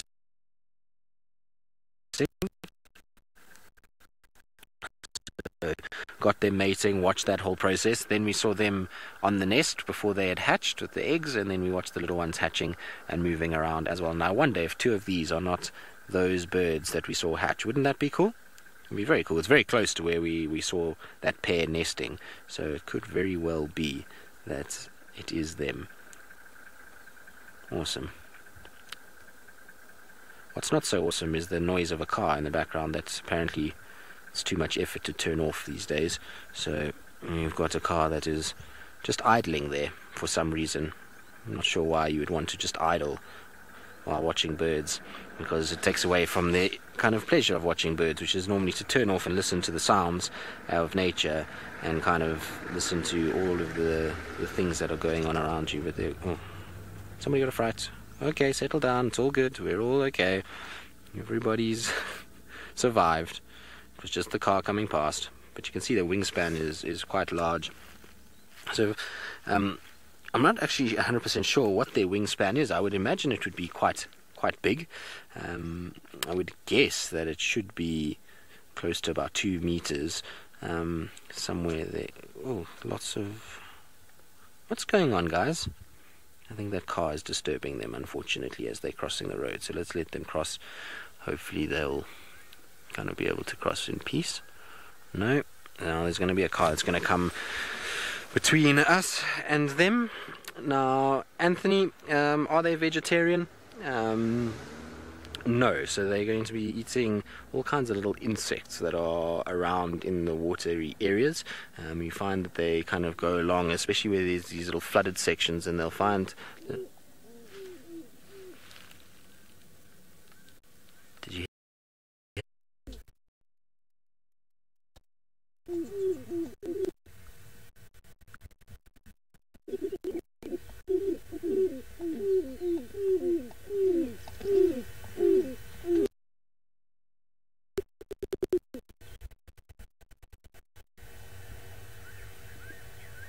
Wasn't that cool?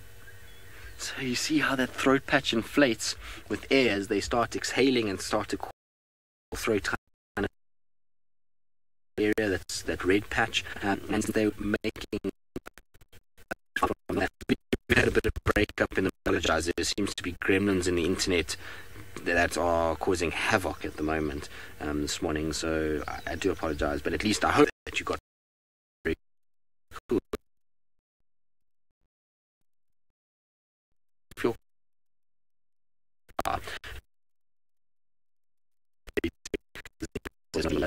particularly in a game reserve area where you know you're coming to look at animals, so not really sure why your car has to be on when you're looking at them. Normally it's because it's hot and people just want to have their aircon running, which also really baffles me, because for the most part when you drive around in these areas it's so much nicer to have the window, having an aircon blasting in your face. We'll just wade through it. I suspect most will just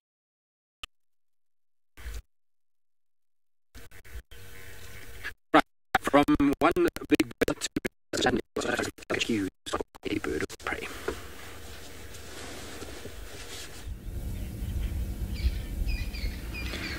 Yes, indeed, we've got another big bird, a fierce raptor, beautiful vulture, white-backed vulture, who's just sitting relaxed on the branch there, with his wings or her wings just out like that, very oddly. And that's really something that they do to realign all their feathers before they go into the sky and fly around again.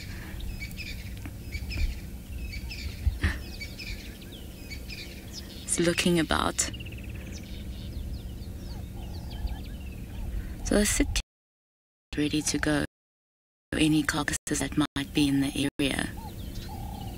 We rely on these birds quite extensively to give us signals of where there could be a possible kill.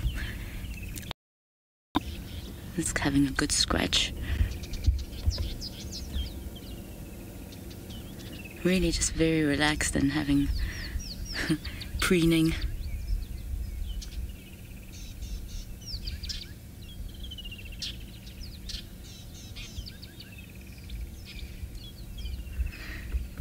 Strangely enough, as much as vultures enjoy hanging around carcasses, they're actually also very clean birds.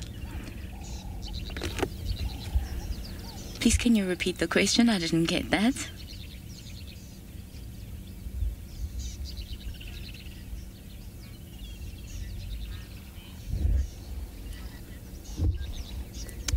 Jonathan, that is a very good question. Jonathan wants to know if vultures ever take live prey. There are certain vultures that are capable of hunting their own prey, and the white-backed vulture is certainly one of those vultures that can actually catch its own prey. Obviously, going down to a carcass requires less energy expenditure than to go and catch your own prey. So that's why we most often will see them at carcasses.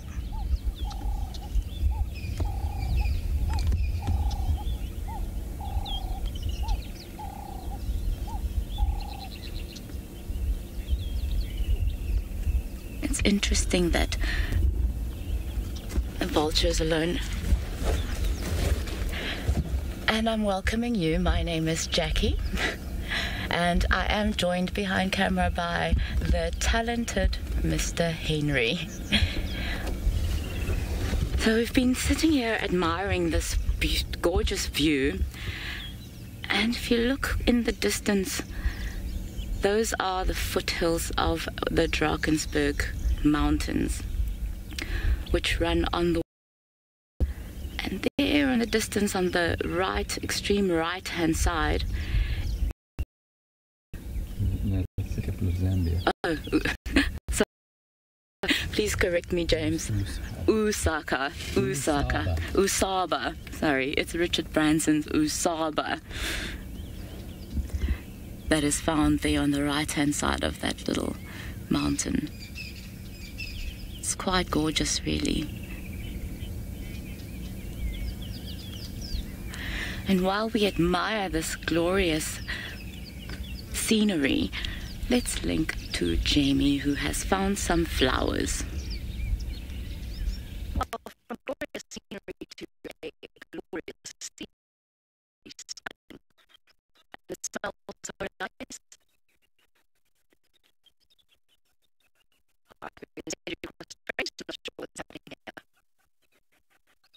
It's nice though. We have, thanks to Rex, and we have caught up with Tingana, who is moving through the bush.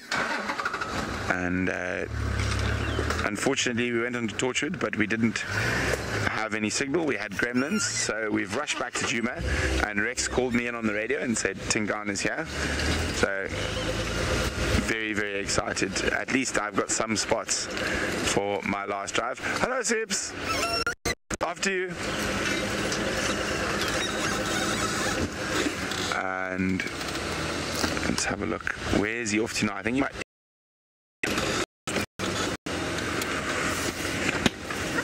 Now I can actually, the first time I ever saw Tingana was actually quite a, well, the first time we actually saw Tingana deep inside Djuma. It's as he was pushing Mvula. And Andrew Francis was my cameraman, and I left Andrew in the car and I went off tracking. I found this leopard on foot and he ran away from me, and I went back and I fetched the car and I drove back in. So I got out of the car while live, and I was saying, everyone, I'm going to go for another walk again. And then as we linked across to James, Andrew said,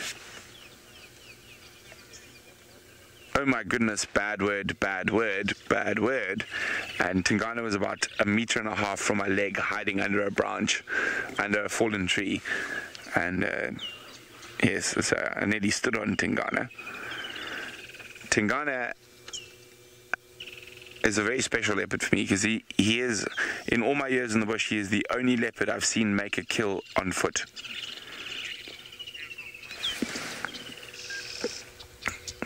And I was tracking him. I was in and out of the car, and while David was sitting on the car waiting for me, I walked and I looked at these impala, and as I was looking at the impala, Tingana grabbed a male impala about 25 while I was on foot watching the impala. I was tracking him, but I hadn't seen him, and then he just burst out of the grass and grabbed an impala about 30 meters from me on foot.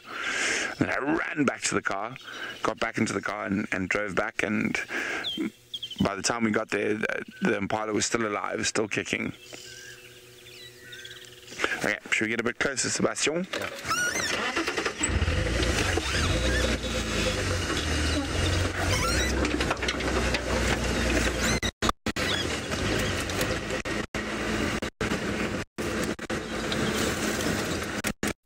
Apparently everyone's very happy to see Tingana on my last drive. So am I. I'm very, very chuffed. And you know what? We heard the wild dogs calling constantly this morning, and even though we didn't see them, it was great to just hear the boy.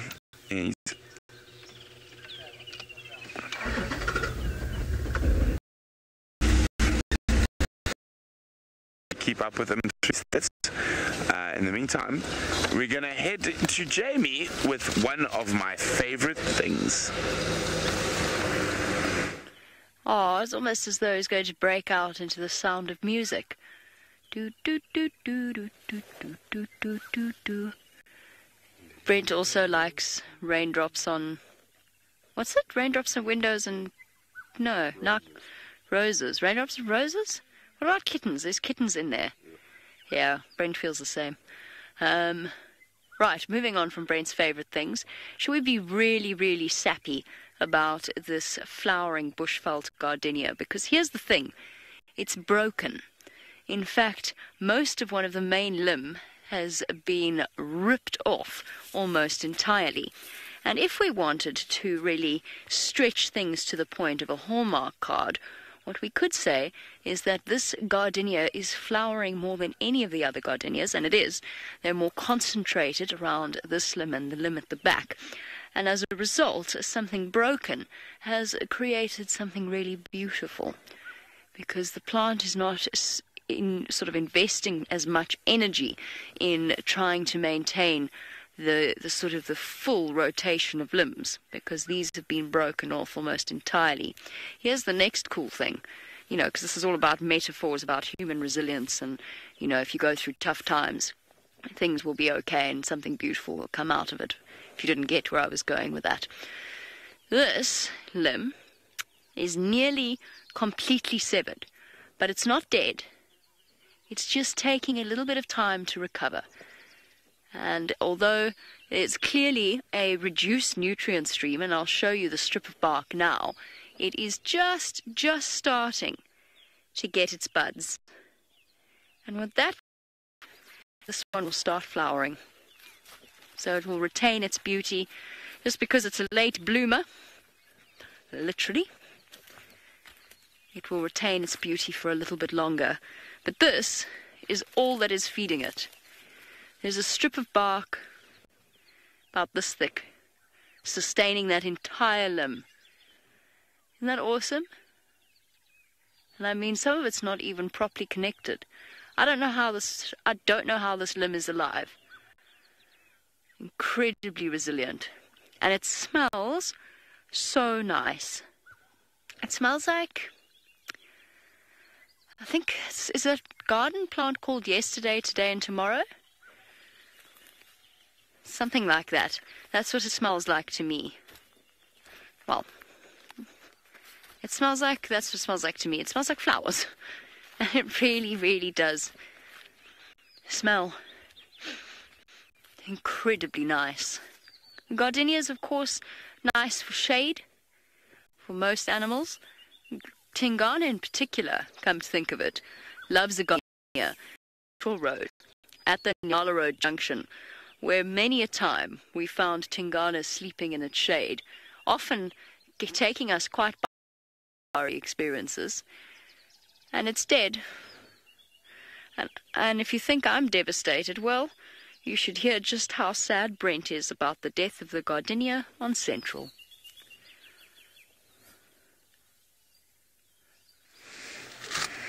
Yes, Jamie and I have both come around the corner to the gardenia on Central Road and nearly driven over Mr. T. I've just heard that Hosanna is actually here as well, and is about to come join Tingana. So we can't see where Hosanna is because he's behind Tingana somewhere, but I've just heard on the radio that Hosanna is about to come join us. Achoo, actually, I'm not even going to pretend to sneeze today. I'm just going to take a picture. It's my last drive, and I'll be naughty if I want to. Look at that. Oh, isn't that magnificent? Hello, big boy.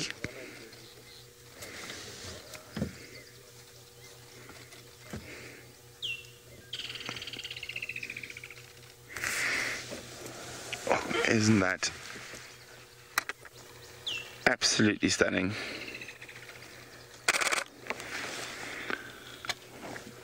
Rexy, can you see Hosanna? So, we can't actually see Hosanna. The other vehicle that's on top of the bank can see him. It sounds like he's coming straight towards us. We're just going to maneuver ourselves a little bit so we can see a bit more. Now we've got some decisions to make, guys. We can stick with Tingana or we can wait for Hosanna. So it's up to you. Let me know. #SafariLive.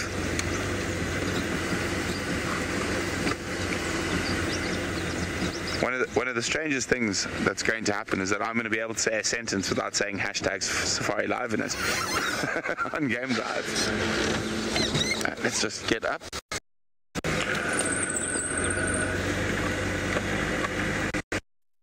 Michael is asking what I'm going to miss about Hassana. I think he's about to arrive. Hold on. There he is. I can see him. The little chief.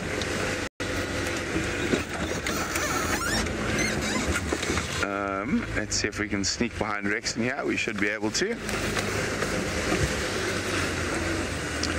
Look at it. It's the little chief. Following his dad, or most likely dad at least. Isn't that special? Not one leopard but two. He's gonna go smell exactly where his dad is. I can see his dad. His dad's behind me.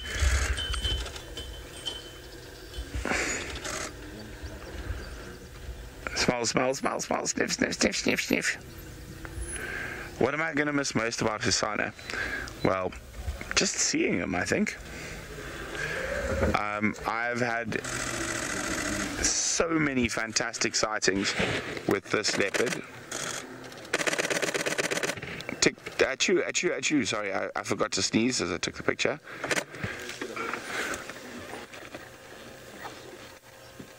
Oh, he's a pretty boy, isn't he? Can you believe the first time I saw this leopard, he was about 10 centimeters long. He was 15 centimeters long. He was 15 centimeters long. He was about 7 or 8 hours old the first time I ever saw this leopard. Oh, I've lost sight of his dad.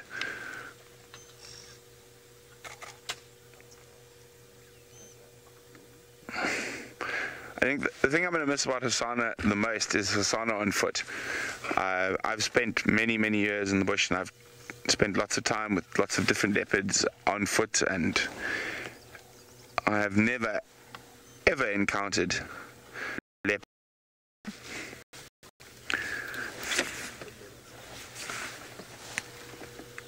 He's smelling where his dad just urinated. Oh, he's beautiful. What? Seb is just letting us know that he can't really swing the car. Not the car, the camera. He is going to swing, so there are vehicles right in front of us, and Hassana is having a look. His dad hasn't spotted him yet. Oh, he's going to walk right next to us. Hello, little chief.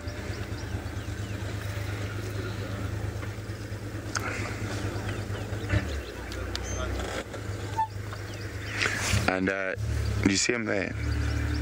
There we go. And he's going to walk right behind us. And Tingana is lying just over there. You can see his tail. That's about all we can see. There we go. And Hassana is passing directly behind the car, heading straight for Daddy Dearest. Okay, I'm just going to move, Seb.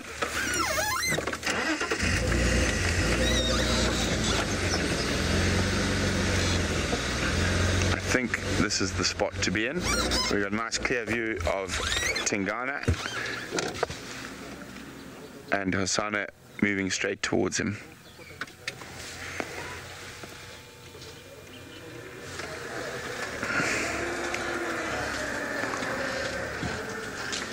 There you go.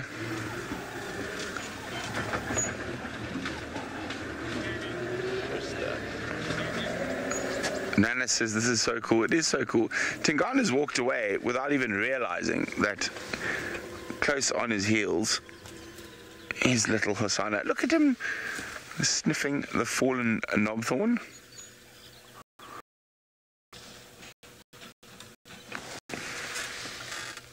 Oh, that is a big sniff. A very serious sniff happening there.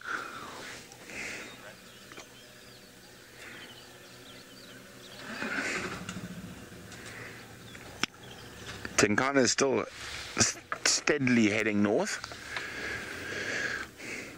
But I won't die. If I had to choose to spend time with Hosana or Tingana, I'm going to stick with Hosana. Jason is asking what in leopard urine makes it smell like popcorn. Jason, if I told you I knew, I would be lying. I assume it's a combination of things. Okay. But if I pretended to say I knew exactly what makes leopard urine smell like popcorn, I'd be lying. Oh, I'm very, very happy at the moment to be able to see Hosana on my last drive. And the one thing I'm a little bit sad is that I haven't got to go sort of full circle with Hosana all the way to where he becomes a dominant male. Who knows? Maybe I will see him when he becomes a dominant male. Watch out, Seb. Yeah.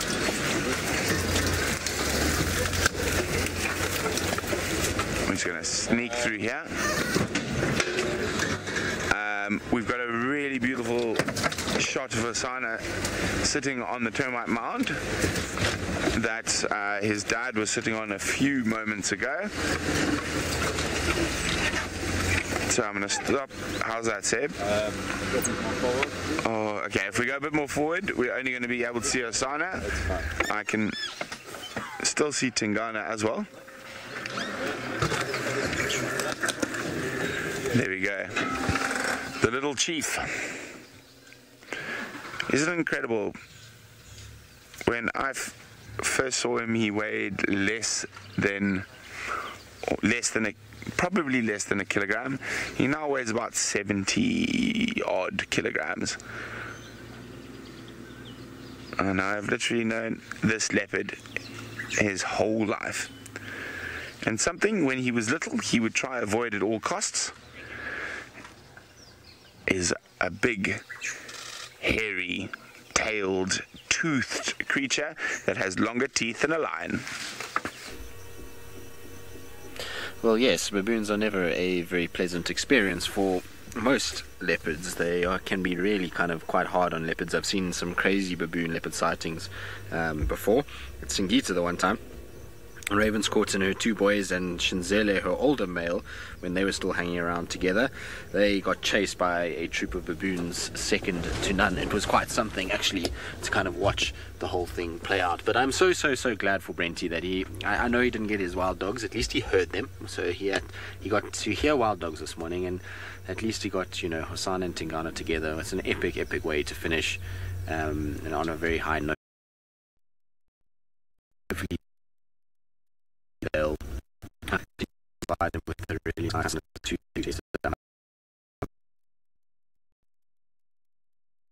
whatever that may be. That'll be fun. Put in a lot of effort for Safari Live, and he is an absolute hooligan, and we laugh and we kind of joke around and we give him a lot of trouble, but he has brought a lot to the show and has worked tirelessly in many respects to try and do the best that he can and to kind of get things going. So I'm happy for him in that regard. Right, now our baboons are milling about. They're doing what baboons do, particularly at this time of the day. It's warmed up a little bit, and so they're going to go and kind of just scrounge around and look for food. And where they've just come from is the only ablution site in the entire reserve. So it's a place called Hippo Pools. It's on the Mara River, and there's a little kind of ablution block that is close by that allows people to obviously go to the loo, and because there's really nowhere else in the entire reserve. And so these guys, they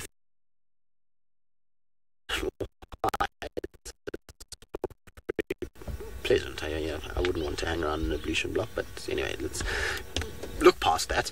Is the reason why they do this is because unsuspecting tourists will go and park their car, get out and go to the toilet. That they forget to realize is that a lot of them are in open vehicles. Well, not open vehicles, steal all kinds of food and stuff. So if the guides are paying attention, they can lose food, and that's why there's kind of how people stop us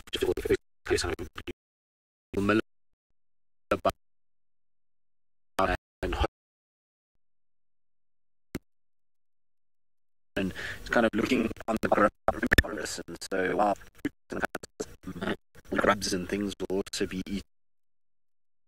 So I was saying when I was on leave, which feels like forever ago, even though it wasn't, with Taylor up in the lower Zambezi, the baboons there are just ridiculous. They are, I would actually say, probably are predating more animals per day than what any of the other predators, including the dogs, lions and leopard. It's quite ridiculous how these guys hunt up there.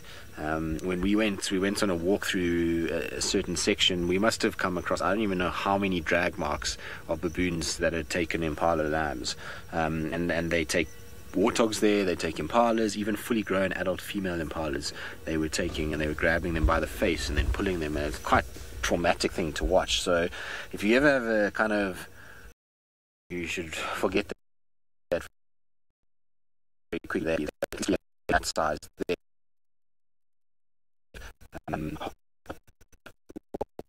Defend itself well as be able to attack other animals. So they are quite hardcore things. They're not as sort of cuddly and sort of cute as a lot of people think. A baboon can be seriously dangerous if under the right circumstances is threatened or cornered or something like that. But amazing to watch them hunt. It's an incredible thing, and the scary part about it is that they're so clever that they will kind of befriend the everybody through the year.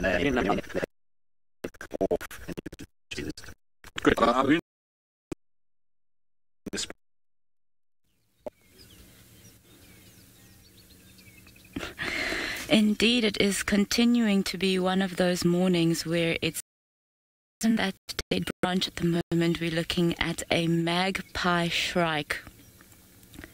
Very interesting little bird. They do like to hang around in quite big groups.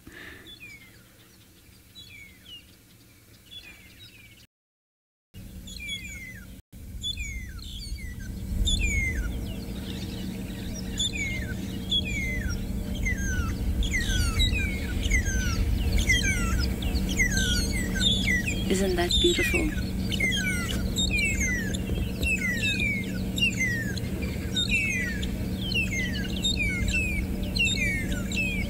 Really making it known that I'm in the area, this is my territory. And you can see the effort it takes that bird to bellow out that sound so that it's heard all around. Look at that neck stretching like that with the mouth open.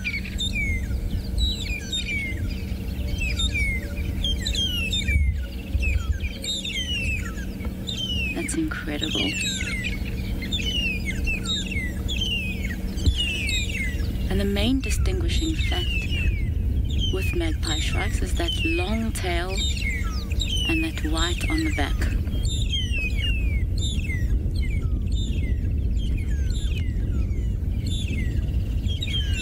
Interestingly enough, both the male and the female look the same.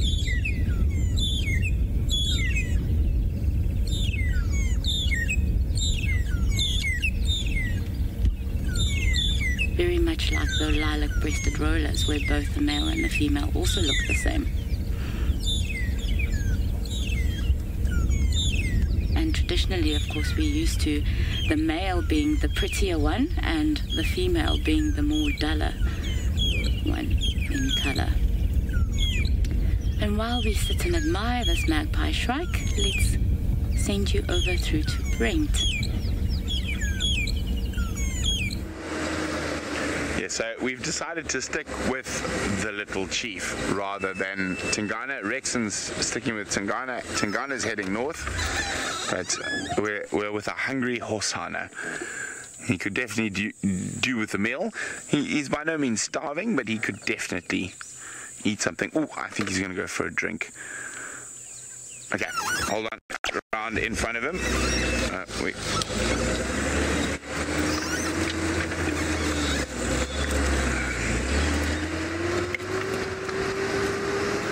What an absolute treat for my last drive to spend time with my favorite male leopard, and of course I'm not talking about Ghana, I am talking about Hosana.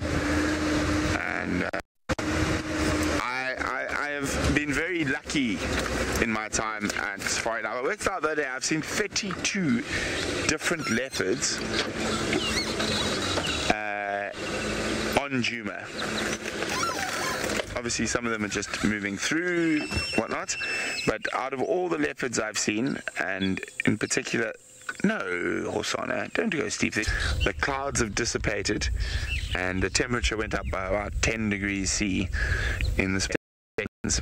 So I thought Hosana was going to come drink here, that's why I dashed to come here. Ooh, what's moving in the water? Insects. I'm sure there's the odd frog as well.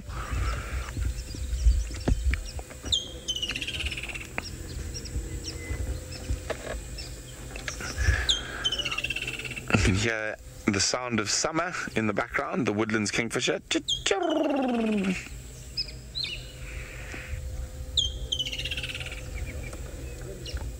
Pretty boy.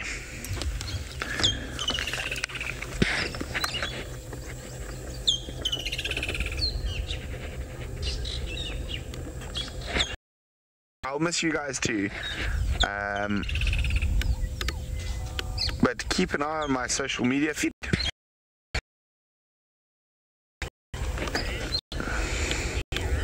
Sierra says she's going to miss all the birding competitions. Well, we were actually discussing this last night, and I've decided outside my departure. But as I said, there's no great conspiracy or anything like that. I've been here for nearly four years, and I'm very excited to start my own endeavors. And of course, I'll always be part of the SafariLive and Wildlife family.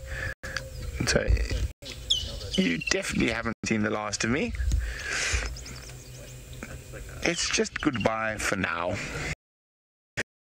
Now, when we sit here with our little chief, we're going to send you across to Jamie with something that would be terrified of Hosana.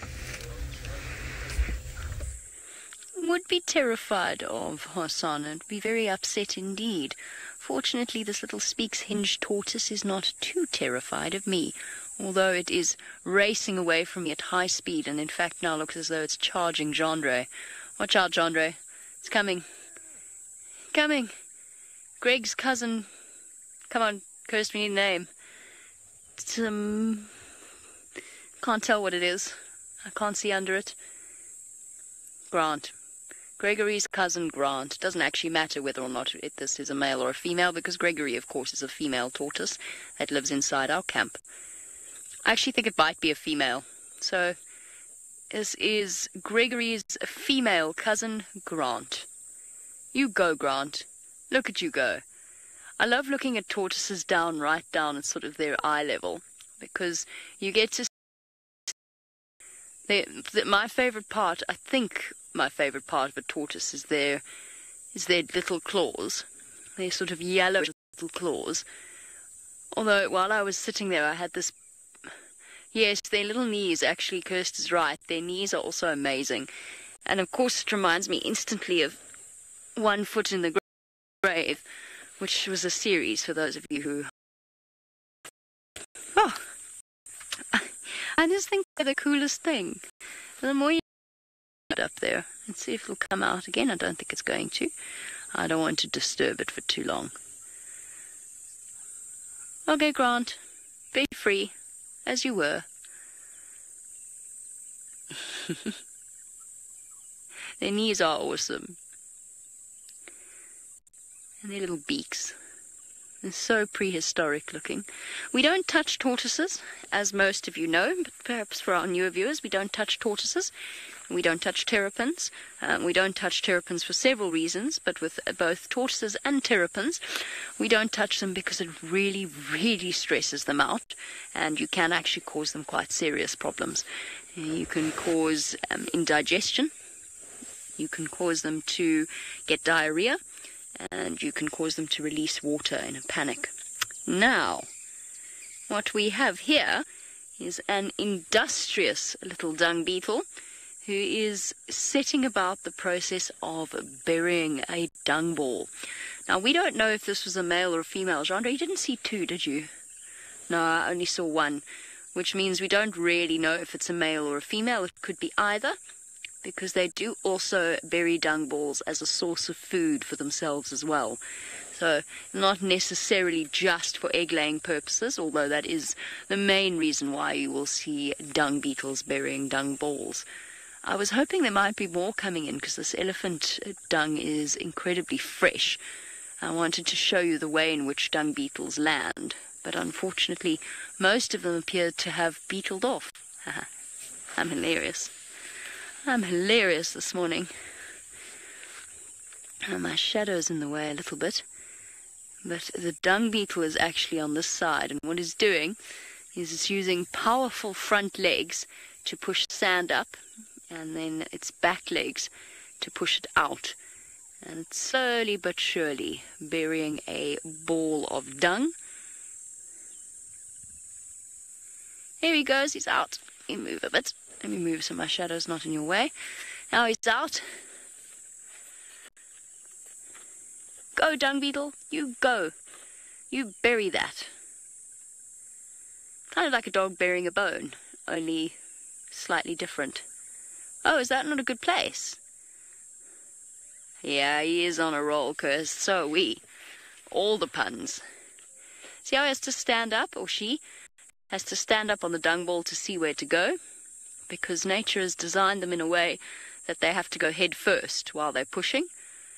And then they have to, obviously means that they can't see where they're going.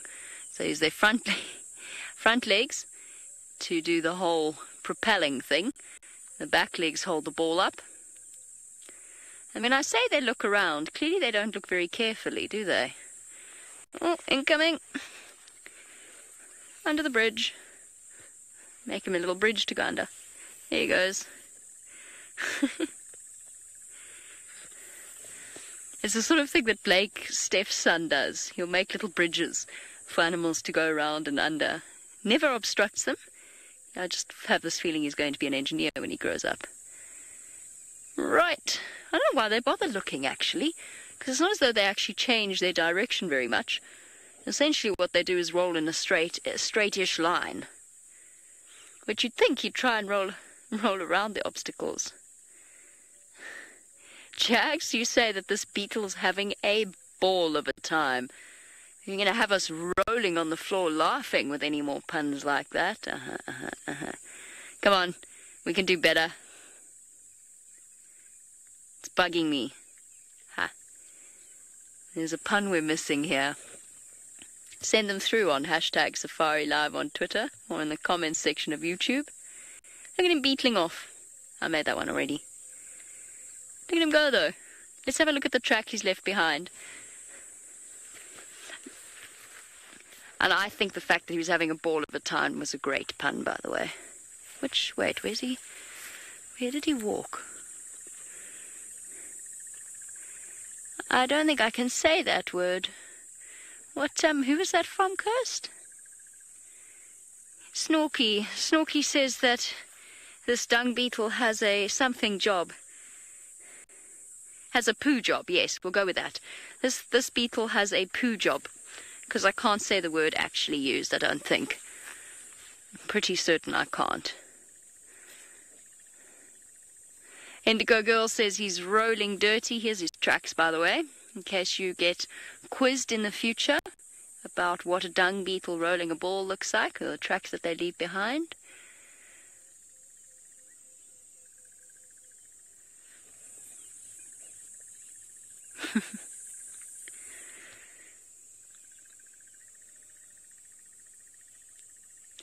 And off he goes. Or she. Into the sunset. Well, not quite. I would say sunrise, but it's going north.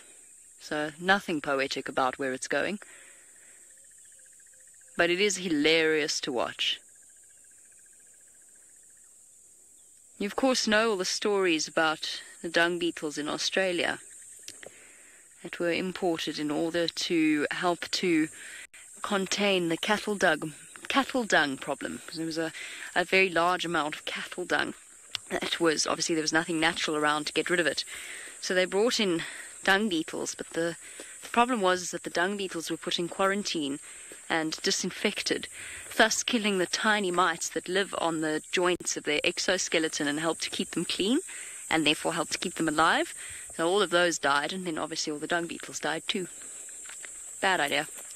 Looking to see, there's a pile of dung going this way, and I don't see any more dung beetles. They're obviously spoiled for choice now. Is that the same tortoise? No. There's the tortoise. There's a tortoise. Can you see it there, Jeandre? Oof, that's going to be hard. I'm sorry, I've thrown you under the bus here. It's to the left of that fallen tree in the bushes there, but no, it's gone. Who was our linking shoe cursed? I wasn't listening. All names that are boy names into girl names. So there's Patricia, there's Brenda, now apparently there's Tristina in the Mara. I wonder what he thinks about that. I'm sure it's nothing good.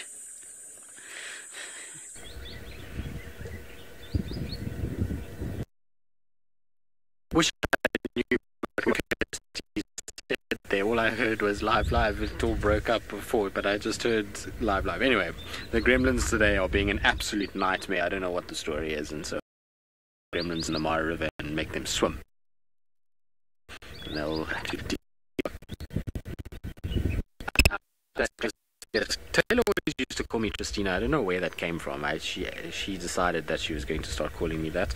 Well, I think it was after I started calling her McMuddy, after her attempt to jump over the mud puddle, which was just over a year ago now. So a few days ago it was the 1 year anniversary, which means the 1 year anniversary of me falling out the car is also coming up in the next couple of days. I think it's now, isn't it? Tomorrow, maybe the next day, somewhere around there. It wasn't very long after Taylor fell in the mud. Anyway, fun times those were. Some things you'll never live down, and unfortunately I think Taylor and I both have winners. He did fall out. I'm surprised that didn't come up today. His tree fall was quite something, and was probably one of the better things I've seen in a long time. He just the way it looked almost as if he slid out kind of on a banana peel. Apparently though, gremlins are just being ridiculous, and so this is not working at all. So we're going to try and work on it. Hopefully we'll be able to chat to you guys just now, but until then, let's send you back to South Africa. Well, I think it's the grey hair in Tristan's hair that's causing the signal to short circuit, because I think that grey hair is actually taking over from the black hair. Shh, don't tell Tristan I told you. We are still with my favourite male leopard, Hosanna.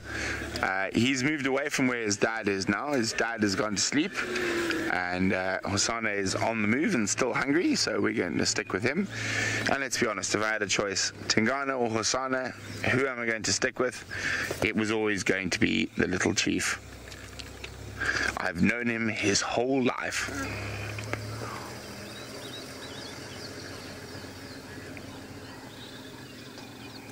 There's actually a very fun sighting I have is it was a killer bee sighting. Brian Joubert was on camera with me, and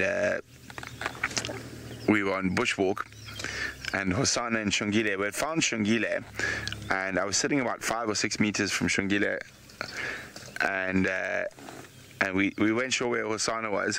Then suddenly we looked up, and Hosanna was stalking the bushwalk aerial. He was very little then. He was a couple of months old, probably about 5 or 6 months old. So that is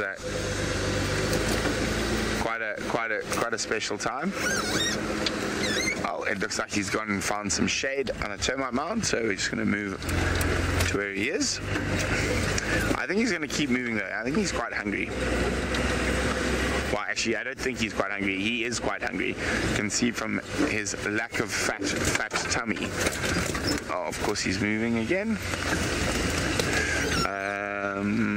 Let's go around this bush.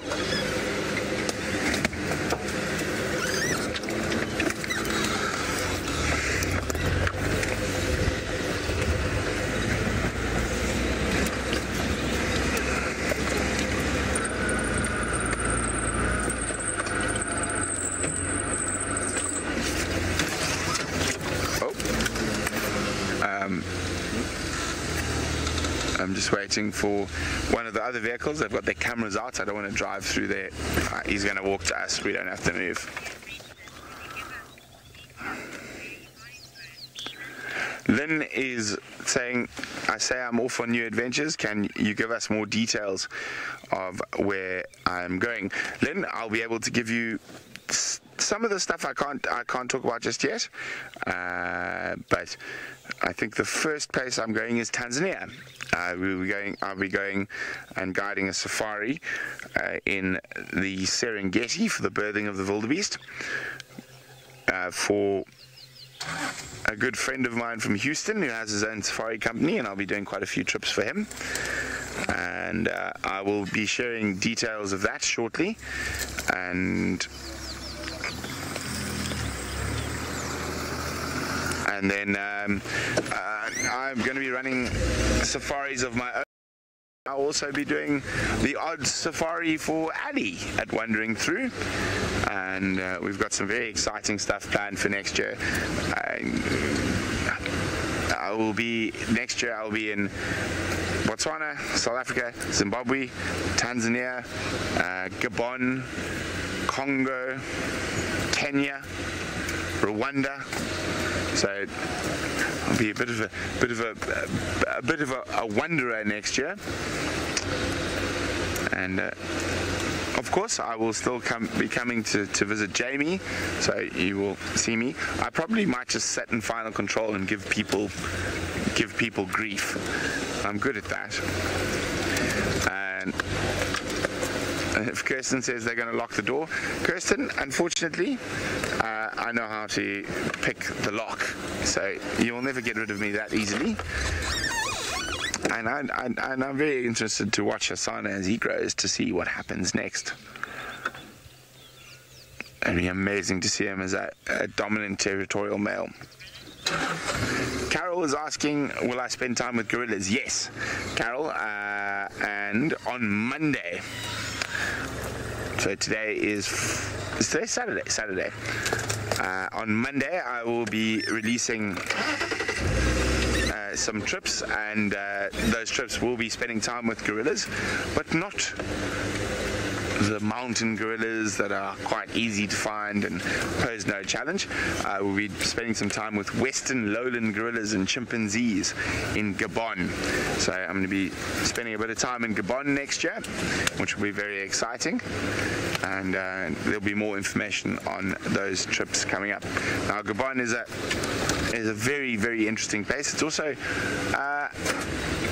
an unconventional safari destination, and the safari market there is not developed like it is in South Africa or Kenya, but I'll be hoping to develop the safari market there, and seeing elephants on the beach, and forest hogs eating ghost crabs, and gorillas, chimpanzees, and forest buffalo, and all sorts of weird and wonderful creatures.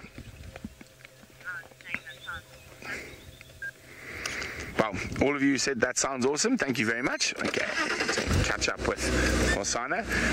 So yes, I'm going to be spending quite a bit of time in Gabon next year, and it'll be very exciting. So the one thing that really excites me about Gabon, it is one of the true last wilderness destinations that hasn't really been discovered by the tourism trade or by people.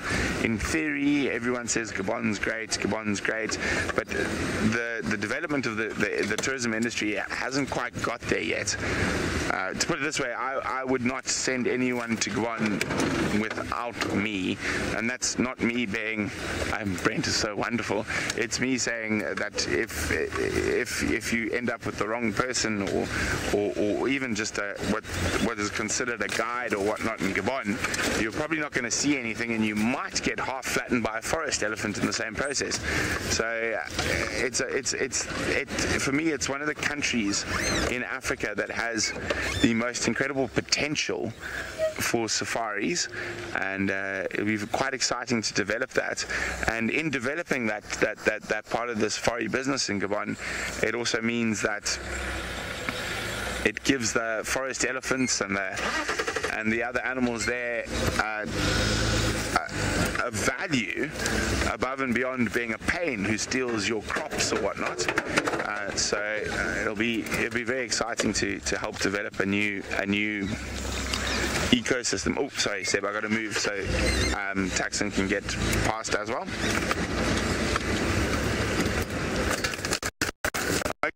I keep up with Asana, who's taking us on a bit of a wild ride, but of course I love a wild ride. Let's go across to Jacqueline with one of Hasana's favorite foods.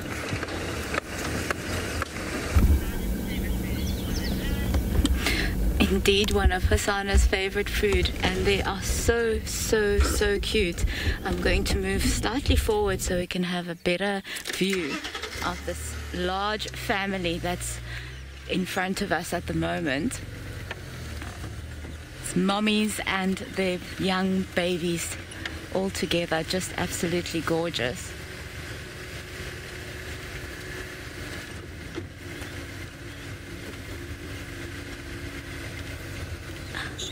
All following in line. Is that not just... Look at that.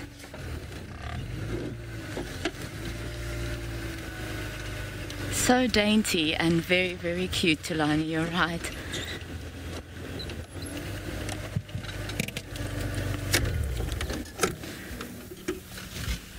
Perfect little versions of their mummies and daddies. Now they are a few weeks old. I think the date it was about, actually it's more than a month, it's almost a month now, about a month that they have been around. I think it was about the 15th that the first lamb was seen on the reserve. And these little guys have been enjoying all the food available to them now with the rain.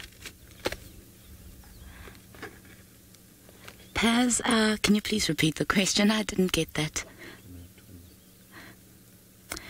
Paz wants to know if they can have twins. Paz, very rarely, but it has been recorded, and the main reason is because of the risk that it would take towards the female to actually carry twins. But it has been recorded, but it happens very rarely. Look, staring at us, looking back. Oops, just stuck. Oh, that stuck its nose there. Said, Mommy, what are you doing? I love the way they wiggle their tails like that, but it's really just to get rid of all the flies that are hanging around there. And they keep their tails tucked in like that because so that it's not exposed to any insects, and as a protection to the sensitive area.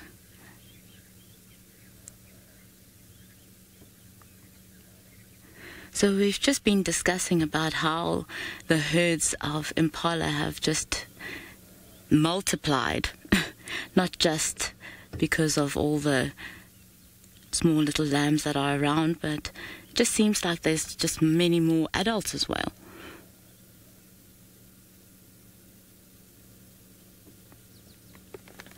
Oh, they're going behind the bush now. Let me see if we can get a view of them while they're moving off. Yeah. So, as you can see, they're very relaxed. They are very far away from Hosana and Tingana, a few kilometers on the other side of the reserve.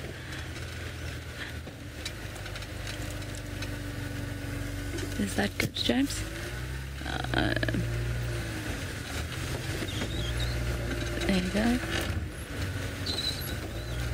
Oh, look at them.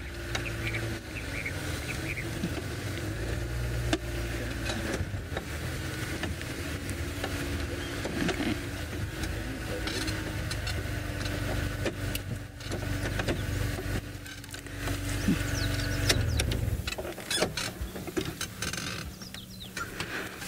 See, the little ones are very good at following the moms now. I've heard a very strange call coming out of the moms recently, calling the little ones to follow them.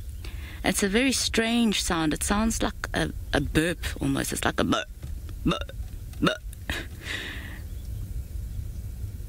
And I can't compete on the calling thing. I'm not as good as Xoli and Pat.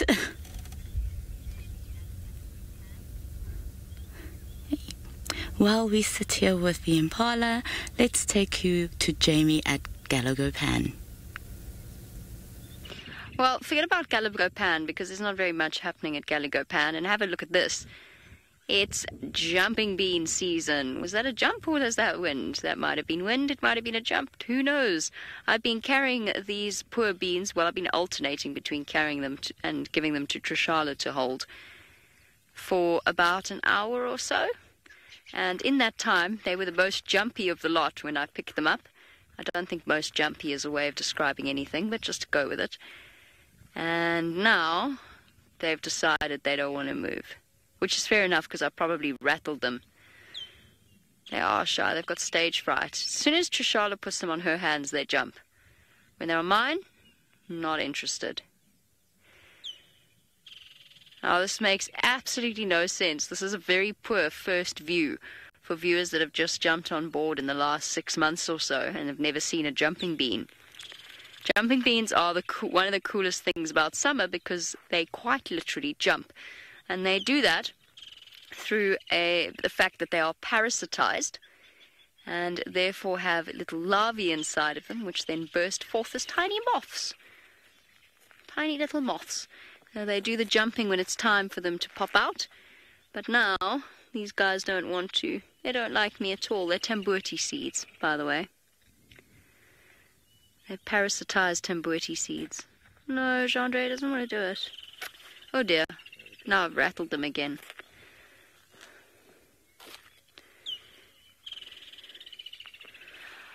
Maureen wants to know if they still sell them in packages as they once did as kids' toys. Not as... Yes, probably, actually, to be fair. Somewhere in the world, I mean, not somewhere in the world, somewhere in South Africa, they are packaged as toys and kept for entertainment purposes, which I don't suppose is necessarily that bad of a thing. When I take these, because I'm not, I've taken them quite far away from their original tree, but I don't feel too guilty about that because I can just pop them down in the tambuti thicket over there. Then not only have I dispersed the seeds, but I have actually put them somewhere where they belong, back in a tambuti thicket. But I'm sure that they're still sold as packages for kids' toys. Trishala, you have been summoned by Lara. Was it Lara? You've been summoned for your magic touch. Lauren said maybe we should let you try. Hello, Trishala. Everybody, this is Trishala. Hello, most of you know her. She has the magic jumping bean touch. Okay, now jump. No pressure, Trishala. Don't move. Don't move. Don't giggle. Don't laugh. No laughing. Come, guys. Don't let me down. I feel as though I would be so insulted if they immediately started jumping on your hand. I would start to worry about what my problem is. Movement? I feel some. Feels like a heartbeat. The jumping beans feel, when they move a little bit, Trishala says they sound like a heartbeat. That's quite sweet. They look like tiny apples. They do look like tiny apples. They look exactly like tiny apples. Come on, jump. Steph says that we forgot to pay them their fee. Well, not really, because we've dispersed them, which I feel is fee enough. All we asked in return was one little jump. But apparently that's too much. No, Trish. Overworked, underpaid.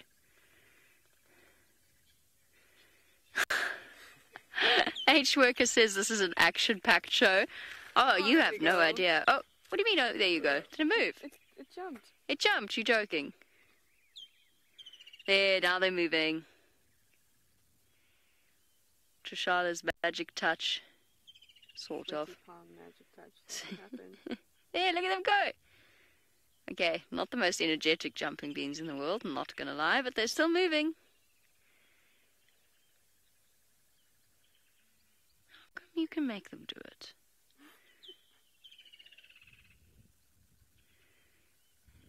Kirst thinks they look like tiny pears. I think they look like tiny apples. But I see Kirst's point. Look at them go. Ooh, that was Boop. a good one. That was a good jump. Action-packed, guys. Hold on to your seats. I think we should pull in a wider audience. Let's do an action broadcast and go. I'm ready. With Trishala's hand modelling. Hello and welcome to the Great Sabi Sands, where we have one of the bush's greatest mysteries. It's horrible. I hate it. It's so awkward. Here, let me take your bouncy jumping beans.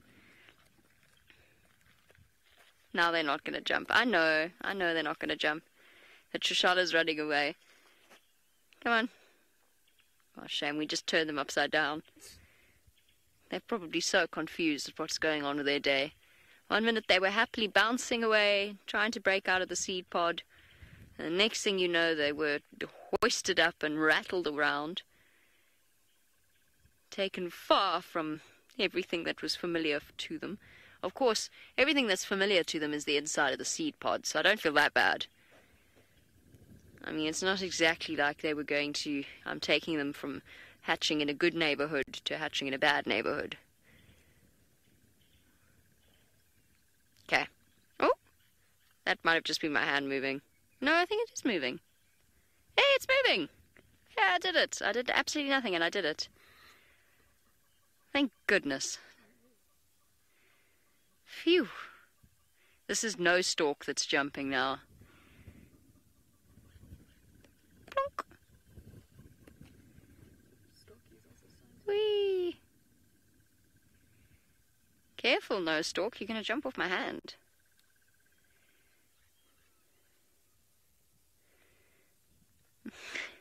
Charlotte wants to know how long they jump for.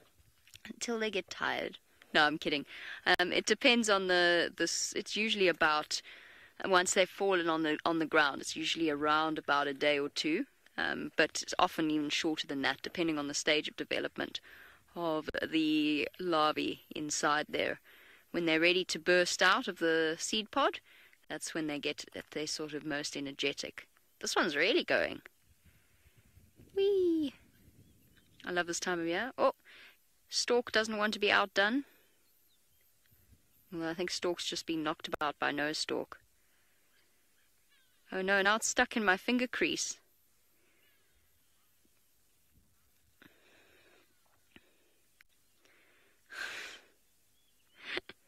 It's twitching against my finger. It feels so weird. Alright, high action here. Let's go hop across and jump on board with Brent.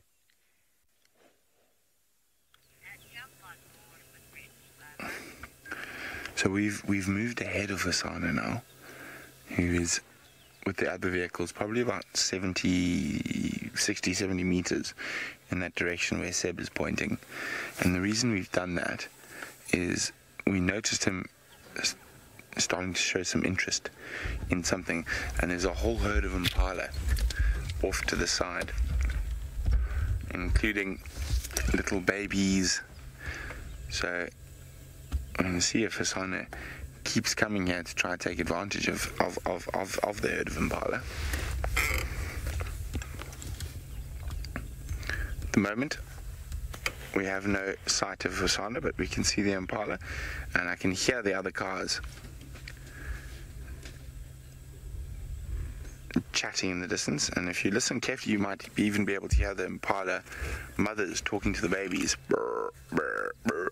Impala talking burps. Well, females talking to babies talking burps.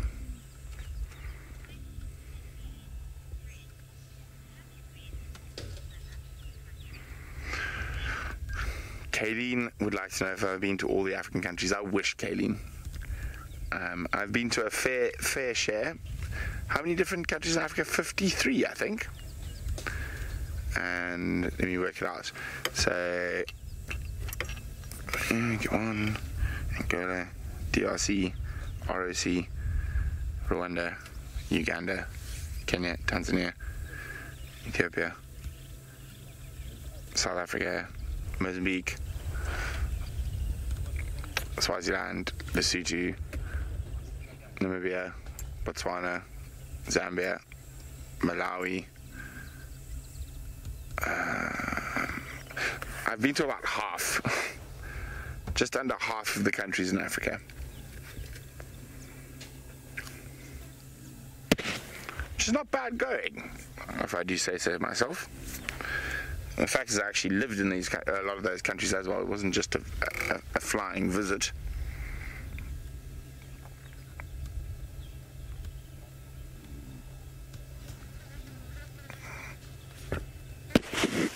If you hear me slapping myself, there are lots of biting stable flies around.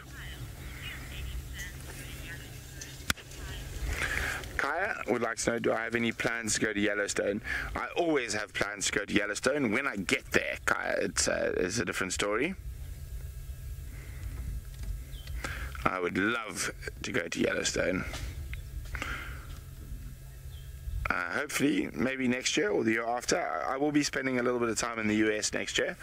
So maybe on one of my marketing trips I will dash across to Yellowstone, but I'm going to be more based in New York and Texas, strangely enough, during my marketing.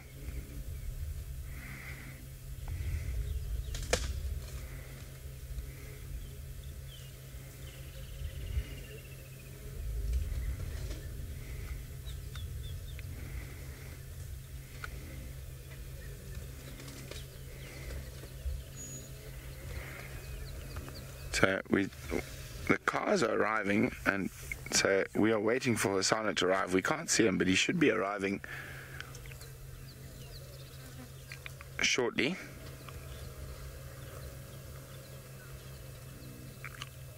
We can't see him just yet. He might even be using us as cover.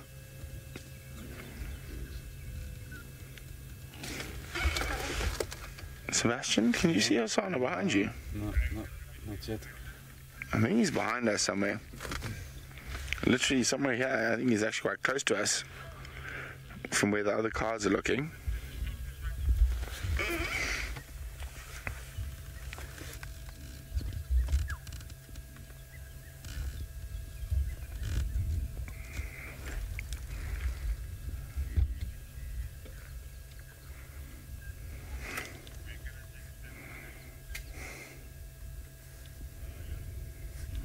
We're just trying to figure out what's going on here. Oh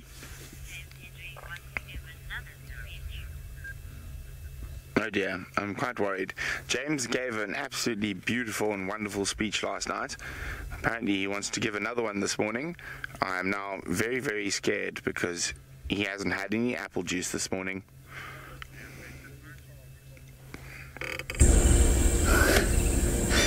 The lack of apple juice of this morning will have very little effect on my speech for Brent Leo Smith, which is just going to be a short tribute. As I said last night, when Brent arrived here some 4 years ago, if you can believe it, I think Wild Earth was a much smaller product than it is now, a much smaller operation than it is now, and I think he's made a tremendous contribution to how we do things at the moment with his, what should we say, don't want to use the word gung-ho, but I will use the word gung-ho in the best possible way it can be used. His gung-ho approach to finding animals, tracking them down and telling their stories. We're going to miss him hugely. I know you're all going to miss him. You're going to miss his infectious energy and the fact that he brought something completely unique. And I do mean unique. There is no other one like Brent Leo Smith, and we're going to miss him a lot out here. So we bid him a fond farewell, and I've no doubt that he's going to be coming back in to visit us. I'm pretty sure we'll be able to convince him to take the odd drive as well. So although it is farewell to Brent Leo Smith, I don't think it's for the last time. We wish him all the best. We wish him all the very best of luck for his safaris going forward. and I'm sure that you will all join me in wishing him the best and thanking him for the contribution that he has made to SafariLive and its evolution from a very small operation to what it is today. Alrighty, that's it from me. Let's go back across to Jamie Patterson now, so that she too may give her probably slightly more teary, heartfelt, well, not more heartfelt, but certainly more teary tribute to the great Brent Leo Smith. Oh, yeah, sorry, I can't fake cry. It's never been my thing. Well, of course, for me and Brenty, it's not exactly goodbye. I mean, we're about to jump into the car and go on leave. So it is, but it is an end of an era, and it is a very sad end of the era. For me, obviously, I've never known Wild Earth without Brent, so it's going to be a strange experience in the coming months. I guess being without him and not having him as involved in the day-to-day things and not arguing over work stuff and not agreeing over work stuff, it's going to be a very peculiar experience indeed. I agree with James. I think Brent has been instrumental with getting us to where we have got to today. And I'm also very excited for him. I'm really, really excited for him. I think that for Brenty, this is the best possible thing that can happen in his life. It's something that he really needs to do. He's super excited about, and it's you can't keep somebody like Brent Leo Smith still in one place for too long. It just doesn't work. So for him, this is very exciting, and obviously I'll be with him every step of the way, and I'll be keeping you updated as to what he's up to. I'm sure at some point or another I'm going to hear terrifying stories that are going to make my heart sink, imagining the trouble he can get himself into. But the thing about Brenty is he always gets himself out of it as well. So, Brenty, we will miss you. Herbie would also like to say something. Herbie, do you want to come say it? Yeah. For us, it is very sad, but obviously for Herbie. Herbie, what did you say about the buffalo thorn? Such a nice message. A very short message. That's what I was taught when I was very young. For us to say goodbye to somebody who's leaving us, as Brent is deserting me as a trekker and as a game scout, my strong message is that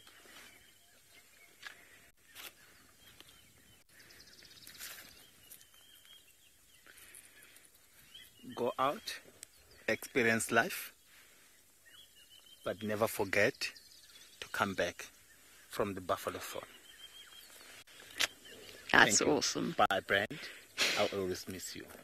I will miss those running. You know when you're going on a walk with Brent, you're going to run. I never walked. I was always running.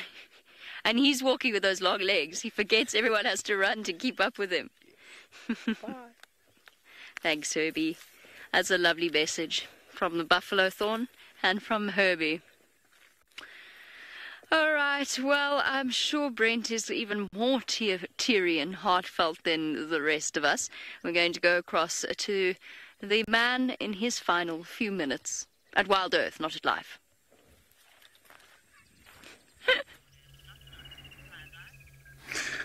Well, guys, thank you so much to James, Jamie, Tristan, and one thing Tingana has been spotted. Tingana's apparently caught up with us. Hassan is sleeping in the shade, but Tingana is somewhere behind us. But one thing I want to say before I get too emotional and weep my way through the last few seconds of drive, there's a group of people that we work with that don't get enough credit, and I'm going to start with the cameraman. And I've been privileged to work with the Wild Earth cameraman, even Sebastian Rombi from Gabon. But I've been very lucky to work with lots of incredible cameramen: Seb, the Batman, Jean-Andre, back in the day, the Killer Bees, Brian Joubert, Andrew Francis, Fergus. Who am I forgetting? I feel like I'm forgetting. Senzo. Jean-Andre. I said Jean-Andre. Wiem, of course. Wiem, the Wildebeest, and David and just very lucky to work with guys like that, and they've got to put up with us, eh? And of course the Mara camera, yes, Manu, Archie, and the big man himself, the biggest man at Wild Earth. He's a head taller than me, weighs about 130 kilos, and he's probably one of the nicest men I've ever met in my life, James in the Mara. And they've got to put up with us, and as you know, I think I'm probably going to get in trouble for doing this, but you know what, it's my last drive, so I can get away with it. So there's and I blame Graham Wellington. Graham Wellington started this, yeah, and before we started this TV live drive stuff, we all were just guides, and then all of a sudden we became talent. So the email address that goes to all the presenters is talent@. So we're talent, and as talent does, we throw temper tantrums, we have stroppies. No, Kirsten, I didn't finish the full email address, so no one can send to it. But so they've had to put up with us, and we can be stroppy and difficult, but it's been an absolute pleasure working with the cameraman, and then of course on to Final Control. And well, very special thank you to Kirsten and Lou, who've been with. Who started just after me, so I've been there a very long time, and everyone new who's come in and whatnot, everyone has added something incredible to the team. I feel that the fact I can hear all the cameras clicking behind me, that Hosanna must be on the move. Oh, Tingana's arrived. I was so busy waffling, I forgot to notice that the second leopard had arrived. But and also the staff that no one knows about, Mama Z and Florence and Amanda in the kitchen, are all incredible parts of our team, and what makes the team what it is, and everyone who supports us, the talent who you see every day. There's a huge amount of people who are working behind the scenes to make sure we're fed and our clothes are clean, and just looking after us, and it's been an incredible privilege to get to know all of them. And of course I'm not going to mention tech team because they're just bloody useless. I'm joking. Of course, Alex and Conrad and Marcel and Ed and Martin up in the Mara, and the tech team have us, well, in particular James, swearing at them when signal doesn't work and whatnot, and they all seem to take it in their stride. And I'm confident in saying that over the last 4 years I've worked with the most incredibly talented combination of people that I've ever worked with in my life, and I've worked all over the place, and Wild Earth will always be family to me. SafariLive is family. I'm going to get a bit teary now, my last drive, but I just want to say thank you all to you, the viewers, for supporting me and coming on this adventure with me. And as I said, it's not goodbye forever. It's just goodbye for now. And keep a lookout on social media for my next adventures. And before I start getting too teary, go look at a bloody leopard, and goodbye, and I love you all, and I'll see you when I see you. I don't go away, Sebastian. I said put the camera on the leopard, and Sebastian, can't you find the leopard? Oh my goodness, Sebastian, are you blind? Wait. There is the leopard. Okay, one last look at Tingana, who's chased off Hosanna. And apparently Kirsten's made a little video for you to watch. So goodbye, and I will see you when I see you. A man. A legend. Born deep inside the jungle. Well, maybe not, but he definitely grew up in the bush. With a voice as loud as a lion. Whose land is it? It's mine. He is Brent Leo Smith. He took us on an adventure. Hold on. Oh here we go. Elephants chasing wild dogs chasing elephants. He gave us adjectives. Oh, lovely. Pandemonium! Unbelievable. We shared some moments. The missing cubs have arrived. There they are. Oh, and Brian's magic thumb. He made us cry. Oh, lion! No! And you know what? This is. He made us laugh. There's trees and the knob thorns in a drought year like that. What an absolute fool. He made us laugh at him. I'm gonna start coming down. Whoa!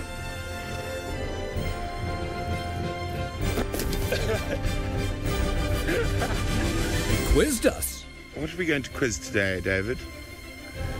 We quizzed his fashion choices.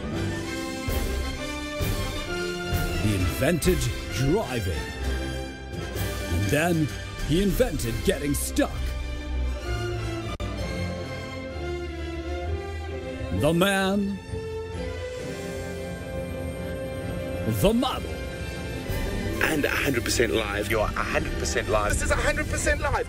We bid you farewell. It's the world's longest link.